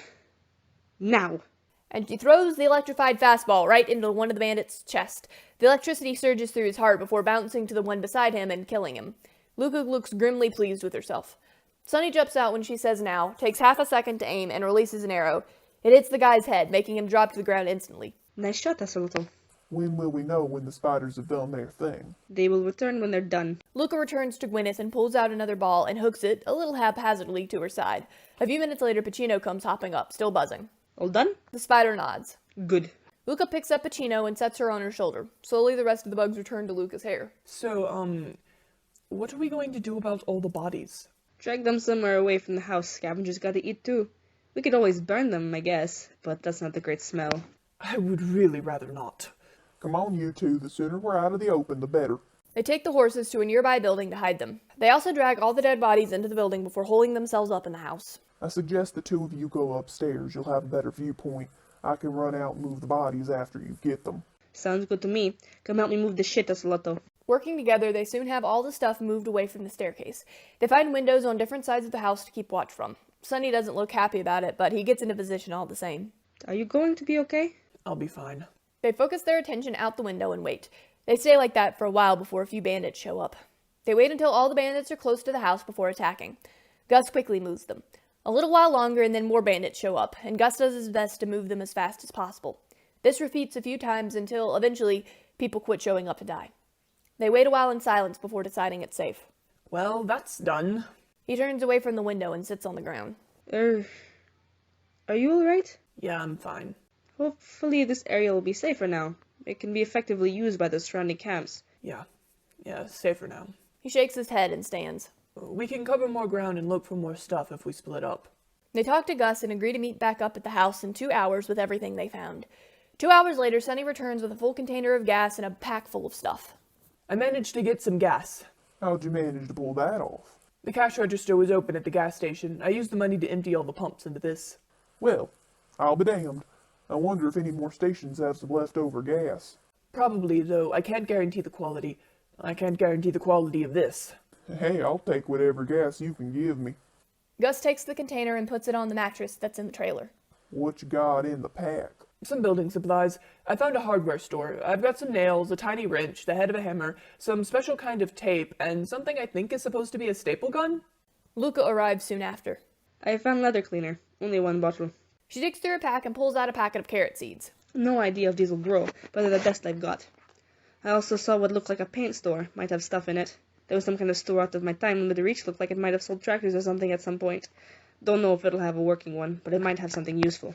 Wow, nice. There are also some boards at the hardware store.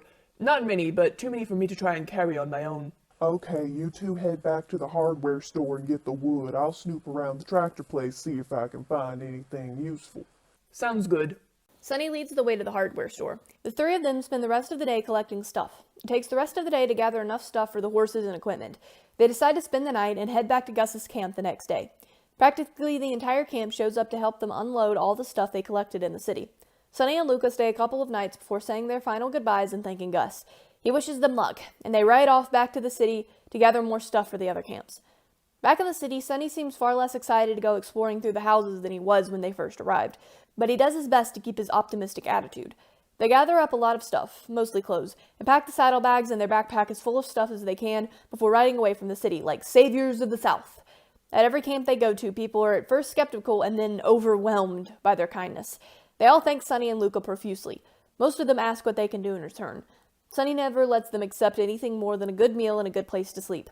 Luca usually lets Sunny deal with the passing out and the people, but she does occasionally help. She doesn't much care what is accepted in return, but she did eat some of the food. Sometimes. She was still iffy on that, and she really didn't want to be poisoned, but Sunny is happy that Luca appears to be a little less paranoid and is willing to eat the food that is offered. Eventually, however, they have to leave and start back on their journey to the watering hole. Sunny seems a little sad to be leaving all the different camps. He talked to more people and played with more kids over the past few days than his entire time spent at his first camp, but he keeps his same upbeat, happy attitude as they ride off into the sunrise. After a few days of riding, they make it to a new camp. Or what's left of one. Most of the tents and other supplies have been packed up, and people are loading their stuff onto various carts and animals. The trading post is still somewhat open, so Luca goes straight there. Unfortunately, there's very little left worth trading, and she finds out that there's no bounty board. Sunny decides to see what's wrong. The well's been contaminated. The person points to a cylinder of stones in the middle of the camp, and there's no other source of water near here. Everyone is packing up and heading to the nearest town to see if they can take us. There's absolutely nothing you can do to clean it? The person shakes her head. We've tried, but we don't even know what the problem is. Y'all can stay in the area if you like, but most places to sleep have already been taken down. We were hoping to head out in the next couple of hours. Maybe hold the order to leave for a little while, ma'am. Can you do something about it? Maybe. Sunny walks over to Luca, who is looking at what there is available to trade with this taste. Incredible. Toto, you would think they would have something worth trading. Hey, Luca, get Boss and Gwyneth and come with me to the well, and get ready to have to leave very quickly. Luca squints her eyes suspiciously. What are you planning, Asalato? Just be prepared. Sunny leads the way over to the well. Luca holds on to Boss and Gwyneth's reins tightly, her paranoia and tension even worse than usual. The woman from before stands off to the side a bit, watching. Sunny places his hands on the stone, closes his eyes, and concentrates. I can definitely sense the contamination. It'll take time to get it all. He gets his feet in a good stance and pushes against the stones, his eyes screwed tight in concentration. It looks like you're constipated. What are you doing? Shh, I'm concentrating. You're looking ridiculous. Sunny doesn't respond, just keeps the same position. He stays like this for a couple of minutes before finally letting go and sitting down. Sweat is streaming down his face, and he looks exhausted. You must be really out of shape if clenching your ass had you out of breath. Oh, shut up. Sunny says as he stands. He turns back around and faces the well. He crouches down and then stands back up, bringing his arms up as well. He does this a couple of times before Luca says, What in the hell are you doing? Just wait a minute. A couple of seconds later, a large black shape starts slowly rising from the well. Luca's mouth drops open a little. The woman from before, who had lost interest during Sunny's constipated pushing, reappears as the black thing comes out of the well, and makes everyone around aware of it. I don't believe it! Breathing heavily, Sunny makes the water underneath the black sludge move a good ways away from the well before lowering it to the ground. He puts his hands on his knees and breathes heavily. I have no idea how to make that not go back into the water. Luca walks over and punches him in the arm. Hard. Ow! How could you not tell me you're an altar? It never came up? The woman runs over to Sunny and Luca. Luca tenses and Sunny stands up straight. Did you just take all the toxins out of the water? I think so. I hope so. I might should check again, just to make sure. Please, by all means. Sunny nods and walks back over to the well. A large crowd of people is gathered, but they part for Sunny. He places his hands on the stones and concentrates. All I can sense is clean water down there. The crowd cheers. Someone hugs Sunny. Thank you! Oh my god, thank you! You don't want us gone? No, of course not. You just saved us. We will celebrate, in your honor. She walks off to start talking to people about setting the camp back up and throwing a celebration. Luca walks over to Sunny and punches him again. Ow! È stato così stupido e avrebbe potuto farsi sedere. Of all the stupid things, and I can't believe you never told me you were an altar. No wonder you were okay with traveling with me, and here I thought it was because of some kindness, no bigotry bullshit. No, I hardly think that's fair. Before anything else can be said, the crowd removes Sunny from Luca. Someone asks Luca if she would like for them to take the horses, but she just clutches the reins tighter. She attempts to get to Sunny. She wanted to punch him again. Sunny helps the people unload their stuff and get their camp set back up. Luca decides to go for a long walk outside the camp. There were too many people and they were acting too friendly. She comes back after a feast is started in Sunny's honor. Or at least, as close to a feast as these people can get. Luca is still suspicious of food. She does take some of it, but she decides to eat it wherever they have been given a place to sleep for the night. Sunny thoroughly enjoys his time with everyone, though he keeps insisting that what he did was no big deal. He was just happy to help. When he finally retires for the night, Luca finally gets the chance to punch him again. Seriously, would you stop doing that? You know, you could have at least consulted me before doing something so stupid, since I would have probably been infected if the camp decided to kick you out, or worse, attack you. Aw, you do care. No, I care about my own skin. If you say so. But look, everything worked out. I helped these people and they thanked us for it. Yeah, well, it could have gone downhill fast. You did a good thing, Asalato. Just don't make a habit of it. I'll keep that in mind. The next day, the people of the camp try to insist that Sunny stay another day so they can properly thank him, but he's pretty sure Luca would leave without him if he did, so he politely declines and goes back to riding with Luca. He keeps looking back over his shoulder as they plod away. You know, you could have stayed with them. I know, but I didn't want to leave you alone. I like being alone. I know. They travel for a couple of weeks, stopping at various camps here and there. Nothing particularly eventful happens until one day when they're about a week out of Texas. They arrive at a new camp and drop the horses off somewhere where they can eat and rest. Sunny walks off to find them somewhere to stay for the night while Luca goes to the trading post. Vivi? Luca stops cold, her face going dark and her eyes turning yellow. Vivi, oh Vivi, it is you! A tall, thin woman with short brown hair and a face with features that kind of look like Luca, just more feminine, runs over. Luca takes a step back before taking a swing at her. Hey, it's me! It's Maria, your sister! Luca hisses at her, pulling out her machete and holding it at her neck. I have no sister, you murderous bitch. What? Vivi, my name is Luca, and I disowned you. Maria stumbles backwards and falls. Vivi, please. Vivi, I'm sorry. I miss my sister, please. Luca looms over, crackling. Well, I missed my brother. She steps forward, planting a foot on her stomach. Do you remember him? Do you remember little Gio? Tears drip down Luca's face. You killed him. You didn't even let him have a chance to get through this shithole. I didn't want him to suffer. I didn't want either of you to suffer. So you poisoned him and let him suffer for a week. You abandoned him. You abandoned me. Vivi, Shut up. She slams her machete down into the ground, slicing her cheek. If you talk to me again, if you acknowledge me, if you call out my name, I will kill you, Maria. This is your last warning. You are not my sister. Luca pulls her machete out of the ground and walks off, wiping her eyes. Maria lies on her back, tears mixing with the blood as they drip down her face. Sunny notices that Luca is shouting at someone right before Luca walks away. He didn't hear what was said, but he quickly runs over to Maria. Oh my god, are you okay? He tries to help her up. Maria stares ahead, her eyes unfocused. Vivi, what happened to you, my sister, my little sister, why? Her crying turns to sobbing as Sunny helps her up. Hey, it's okay. Here, let me help you with that. He takes off his pack and starts getting out supplies to clean the cut on her cheek. Luca has a sister? Why aren't they together? Why was Luca so angry? He thinks while he tries to clean up Maria. Her sobbing eventually calms back down and she mumbles a thank you to Sunny. You're welcome. What happened? Vivi is upset with me. I thought she'd be calmed down by now. I thought she'd understand. She's been going through this like the rest of us. Why doesn't she understand? Understand what? Why I poisoned Giovanni. Why I poisoned her. I was merciful. Think how much a 10-year-old would suffer in this world. But he's safe with Mom and Dad and everyone else. Why can't she see that? It was for the best. I did it for them, so they wouldn't suffer. You killed your own brother? You tried to kill her? I had to. You understand, don't you? I was helping him. I tried to help her. He isn't suffering like everyone else. He isn't worried about bandits or starving. I stopped that. I was being merciful. I see you're still very much alive. Not for lack of trying, but it is surprisingly hard to kill yourself. Or find people that will kill you for nothing. It's always, what do I get out of it? What supplies do you have? You've had at least 4 months. That's how long I've been traveling with Luca. I highly doubt it's that hard. Did you ever stop to consider asking them? You may see it as mercy, but they may have preferred to be alive, even with all of this. No, of course not. I wanted them to go peacefully, go to sleep and never wake up. I didn't want them to be afraid. Again, don't you think they deserve a say in that? In whether or not they get to wake up tomorrow?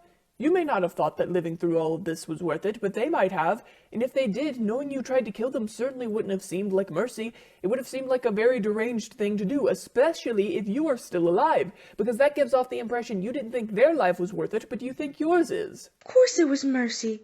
What else could it have been? Her eyes light up and she turns fully to him. You do it. You can kill me, can't you? I will not, because I think life is precious, and that happiness can be found even in the darkest of times. Was he quoting Dumbledore? Maybe, but he'd never admit it. But you're not listening to what I'm saying. Just because you think it is mercy doesn't mean they do, or did. But it was for the best for them. They aren't suffering. He isn't suffering. Hey, why don't you understand? Why doesn't she understand? I saved his life from years of suffering. Perhaps, but they might have thought that the suffering was worth it. Even before the apocalypse, some people were going through some hell. Some of them decided it wasn't worth it and committed suicide. Some of them decided it was, and kept going, even though it meant enduring suffering. Don't you think they should get a say in their own lives and make their own choice of whether or not suffering is worth it? Every situation is different. Gia was too young to decide. He was too young to know. Vivi was too stubborn. She didn't understand. They didn't understand. I poisoned him to save him. Like you would anyone who you wanted to save, who you wanted to keep from suffering. Of course I don't want people I care about to suffer, but I also wouldn't be so arrogant to assume I know whether or not a situation is worth it. I would let them decide because it is their life to live, not mine. Your brother was 10, right? That's old enough to decide if you want to live or die. And stubbornness is no reason to take away someone's right to choose. Just because you disagree with them doesn't make you right. You wouldn't understand. You wouldn't understand. You weren't there. I did what was right. I saved him. I saved him. He would have died anyway. He was too young and sweet to survive. I saved him. I couldn't save anyone else, but I saved him. Killing someone isn't saving them. Luca obviously thought it was worth living, which is why she's mad at you, which is why she can't understand how you could see what you did as mercy, especially since you're still alive. She feels betrayed, I'm sure, and very hurt. Again, just because you didn't think it was worth it doesn't mean they didn't, and you took away not only their life, but their right to choose. They had that, a right to choose, and you should have given it to them. But it is. It is saving them. Why can't you see that? She stands and shakes her head. Gia was 10. He didn't have the right to choose, and he was sickly and weak. He would have died. He would have suffered. I saved him. It doesn't matter what Viviana says. If it didn't matter what Vivi said then, why do you care what she says now? And I don't think you have a right to choose who gets to decide if they want to live or die. What gives you the right to make such a decision? To say that you are right and they are wrong? That suffering isn't worth it? Are you living their life? Are you in their head? Do you know how they think? I don't care what she says. I knew what was best for them. I did what was best for them. This suffering will never have been worth it, and anyone who says that or thinks it is a liar. A child shouldn't have to go through this. A child wouldn't know better. I made the right decision. I did what was best. Are you saying that because you actually believe it, or because you don't want to have been wrong? Again, I ask you, why are you right and them wrong? What makes you the supreme decider on what things in life are worth living and what aren't? Who gives you the right to say who gets to make those choices and who doesn't? I believe it. I would do it again. My decision would never change. The only thing that I would change would be having enough poison to kill me, too. So we could have all died together like we were supposed to. I have no control over nothing. I won't pretend like I do, but I had the chance to help them, to save them from suffering and the torture of this world. I don't care if I took away their choice. He's better off, and Vivi would have been too. You didn't answer any of my questions. You say they're better off dead. Luca seems to think otherwise. Why are you so certain you're right and she isn't? She isn't happy. She didn't want to be alive. Everybody else died. She wanted to be with them. She didn't want to live in this world. She was afraid. They both were. I just wanted to save them. Don't you think you should have asked them what they thought saving them was? You may have wanted to do an admirable thing, but you carried it out in, like, the worst way possible. I did what was best. It's not my fault you can't see that. She starts to walk away. Sunny walks after her. You still haven't answered my question on why you're sure you're so right. What if you're wrong? What if you didn't do what was best? He moves to stand in front of her so he's blocking her path. How can you be so absolutely 100% sure? Because, in my experience, there are few things you can be so sure about, and morality has never been one of them. So without saying things like, I did what was best, and it was best for them, and I saved them from suffering, explain why you are right. It was either me or the scavengers. They wouldn't go away, they were hunting us, and they were going to kill us like they did the rest of our family, or worse. I just wanted them to die in peace. I didn't want them to be cut up. I didn't want them to kill them. They were going to go peacefully, no suffering, no pain. It was either my way or the bandits. You don't know that. You don't know for sure that they would have died. Luca survived the bandits. It's possible with your help she could have helped your brother survive too. So, I'm sorry. I still can't understand how you can be so sure you're right when everything you've talked about has been rife with uncertainty. What would you know? I guess I shouldn't expect an outsider to understand. I did what was right. I'll die by that. She tries to go around him, but he moves to block her path again. I understand you'll die by that, but you still haven't explained why you're so certain you're right, especially when the person you were trying to be merciful towards obviously thinks you're very wrong. Even knowing that Luca is hurt by you trying to kill her, and obviously doesn't want you to have, you are still certain that you are right? Why? And you call me an outsider like I haven't been through the same hell you have. Pretty much everyone on Earth right now can relate to you, so answer me. How can you be so certain? I knew she would hate me. I knew she would. I'm okay with that. I know what I did was right, even if she doesn't think so. You had your own situation. You don't know ours. I am certain because I know what I did was right. I did what was best at the moment. With the information I had, I stopped them from suffering. I kept them safe. I kept Gio safe. Vivi wasn't like this. I couldn't have kept them both alive. I did what was best. Now please leave me be. I have things I need to do. But you haven't answered my question. Just because you kept your brother from suffering doesn't mean you were right. Just because he didn't have to live through all this doesn't mean it was better for him not to have lived. What makes you so certain you were right, even with just about everyone and everything around you telling you that you are wrong? How can you be so sure? You don't need to convince me that you were right. You just need to tell me how you can be so sure, because I've never seen anyone be so sure of anything. How can you not have even a shred of doubt? I doubt myself. I doubt my choice, but I stand by it being the right one. I don't know of any other way to say that it was the right option. If it wasn't, it wouldn't have happened. Vivi wasn't supposed to die, so she didn't, but Gio was. Gio wasn't meant to suffer. You believe in destiny and that sort of thing? That because you were successful in killing your brother, that it was the correct thing to do? Of course. If that wasn't supposed to happen, it wouldn't have. She nods and once again tries to leave. He once again moves to block her. If I were to murder him, He points to a random person. and succeed, that doesn't mean I've done the right thing. If I were to successfully take candy from a baby, that doesn't mean it was the right thing to do. Maybe not morally, but it was supposed to happen, otherwise it wouldn't have. Well, what we're talking about here is morals. Whether what you did was right, not whether or not it was supposed to happen. Morals has nothing to do with it. So you don't care at all about whether or not something is moral. You only care about if you succeed. If it is supposed to happen, it will. But that doesn't make it right. And if something isn't right, isn't moral, I really don't see how you can be so certain it was the right decision. I didn't want my family to suffer any more than they already had. It has nothing to do with morals, I just wanted them to not suffer. That seems pretty moral to me, not wanting someone to suffer. I just didn't want my family to suffer. If I could help it, I wanted to. I couldn't care about anyone else. I just didn't want my family to be in any more pain. Well, in your attempts to lessen suffering, you may have caused more. Because Luca not only had to live through the apocalypse, the thing you wanted to keep her from suffering through, but also had to suffer with the fact that someone she loved tried to kill her and succeeded in killing someone else she loved. And with that, he starts walking away, though he makes sure he walks away slow enough that he can hear how she responds. I saved one of them. That's all that matters. I did what I could. I saved one of them. Sunny stands there a moment before deciding to follow her to see what she did and where she'd go. She went about her day in the camp. She helps out here and there, usually with food or cooking or placating the occasional child. She was liked, not particularly well liked, but liked. A few people asked if she's okay, and her answer was always a yes of some kind. There are many times when she would space out and stare off into space. Different camp dwellers had different reactions to this, but there was usually someone around who would lead her away to sit down. And she stayed like that for an hour or more before blinking, looking a little confused, and going off to wander and repeat her cycle. Wander, help, chat, space out, wander. After watching her go through this a couple of times, Sunny walks away, looking sad. He decides to try and find Luca if he can. Luca had long since left the camp. She had walked out and kept walking.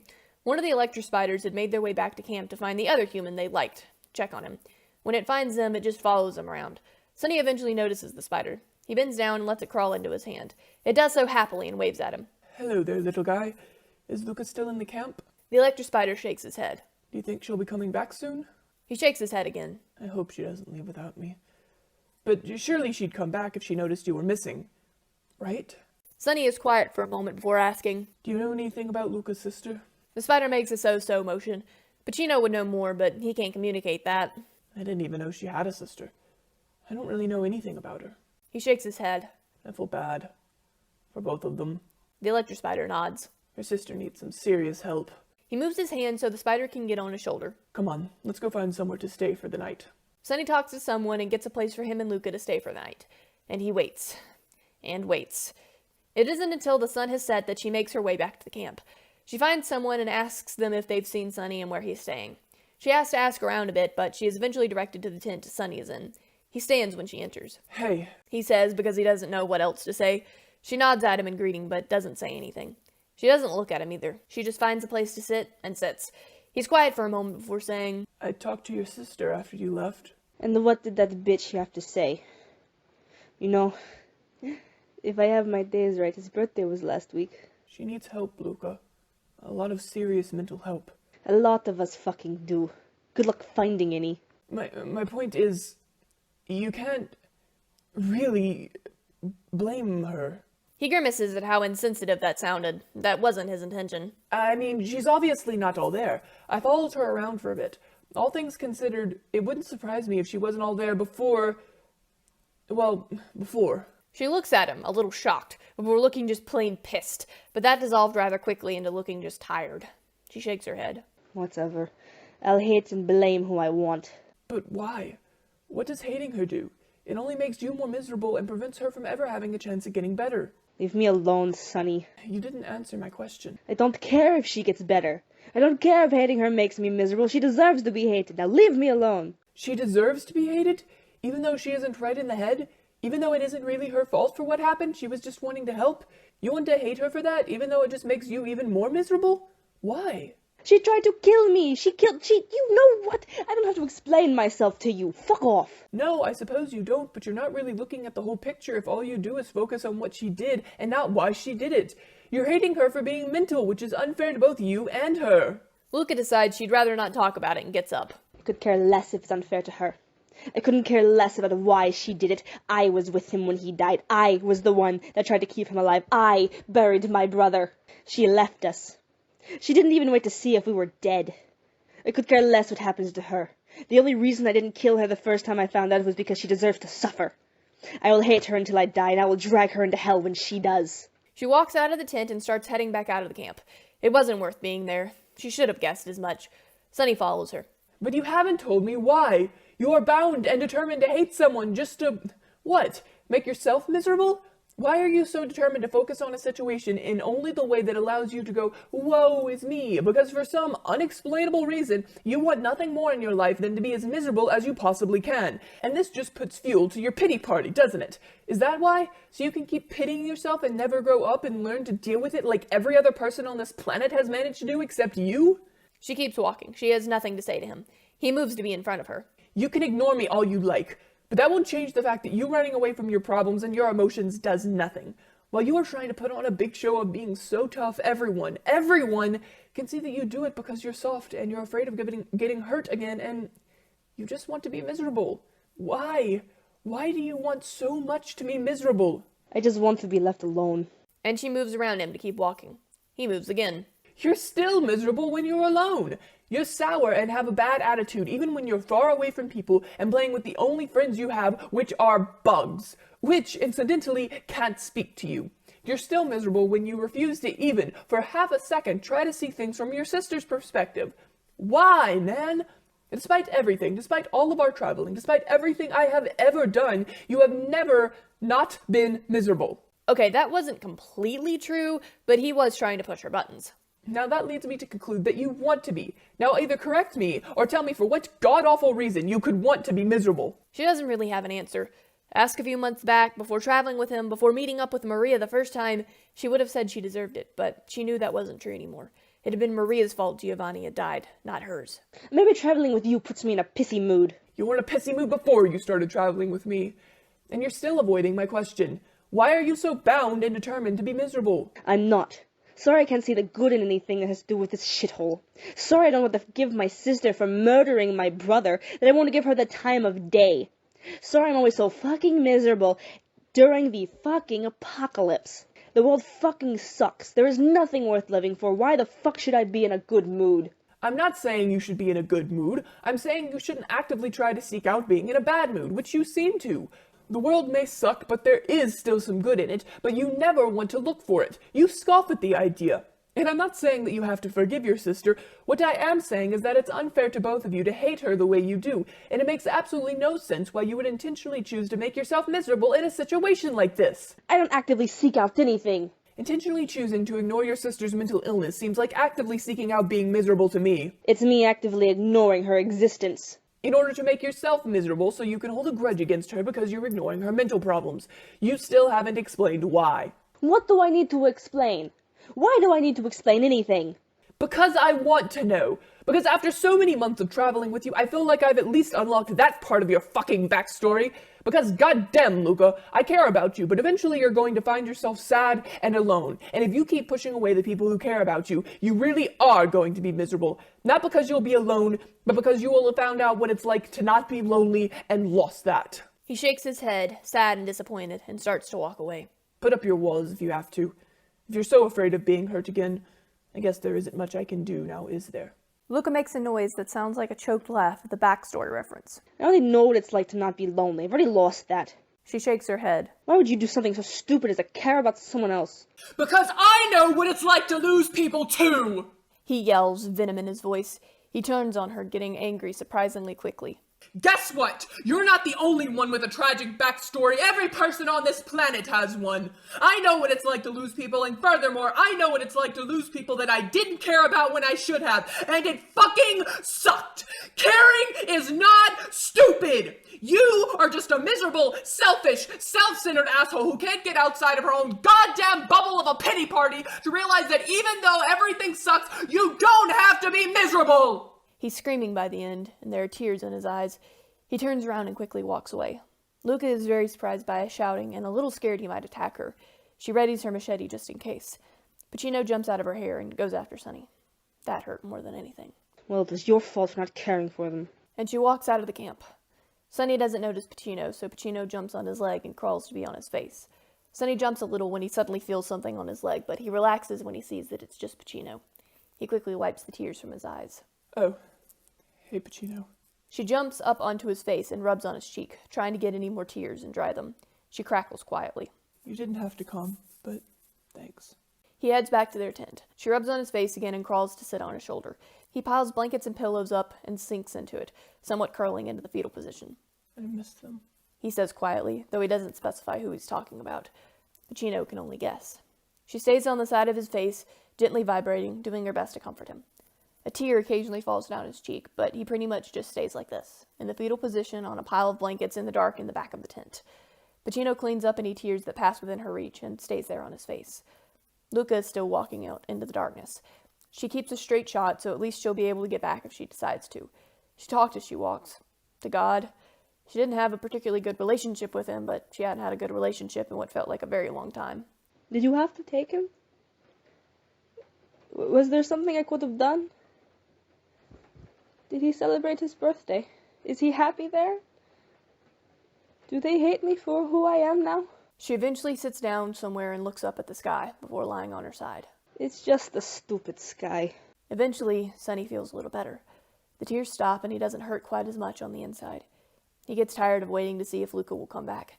He eats and drinks something so he isn't so hungry anymore and decides to just go to sleep. There wasn't much else he could do. Pacino curls up beside him and falls asleep with him. Luca doesn't come back that night, and honestly, she isn't sure she'll go back in the morning. But the next morning, she does return for her horse. When she gets to Gwyneth's, she realizes she doesn't have her pack. She considers just leaving it, but she decides that what she needs is more important than avoiding Sonny. Sonny woke up late and decided that he wasn't in the mood for people. So he pulled out a book from his pack and opened the flap of the tent enough for him to read. And that is how Luca finds him when she returns for her stuff. Half-heartedly reading, not really paying attention to the words. I wondered if you were going to come back. He says when she walks in, flipping a page in his book, his voice emotionless. She doesn't respond as she maneuvers around him to her stuff. She crouches to go through it and sighs. Pacino looks over at her from Sonny's head. My need for the things in this bag exceeds my want to stay out of any camp. She closes her pack and puts it on her back. She hesitates before making her way out. Aren't you forgetting something else? She wants to stay with you. They don't blame her. Luca shrugs. It was bound to happen. Other electro spiders and bugs join Pacino. Sunny looks surprised at this. Now, hold on a minute. I can't feed you guys. I don't produce electricity like Luca does. Why would you want to stay with me, anyway? They like you better than me. There's enough of them with you, they'll be able to feed off of each other. How does that work? You realize that's not how energy works, right? That literally defies the laws of physics. A lot of things defy how our world used to work.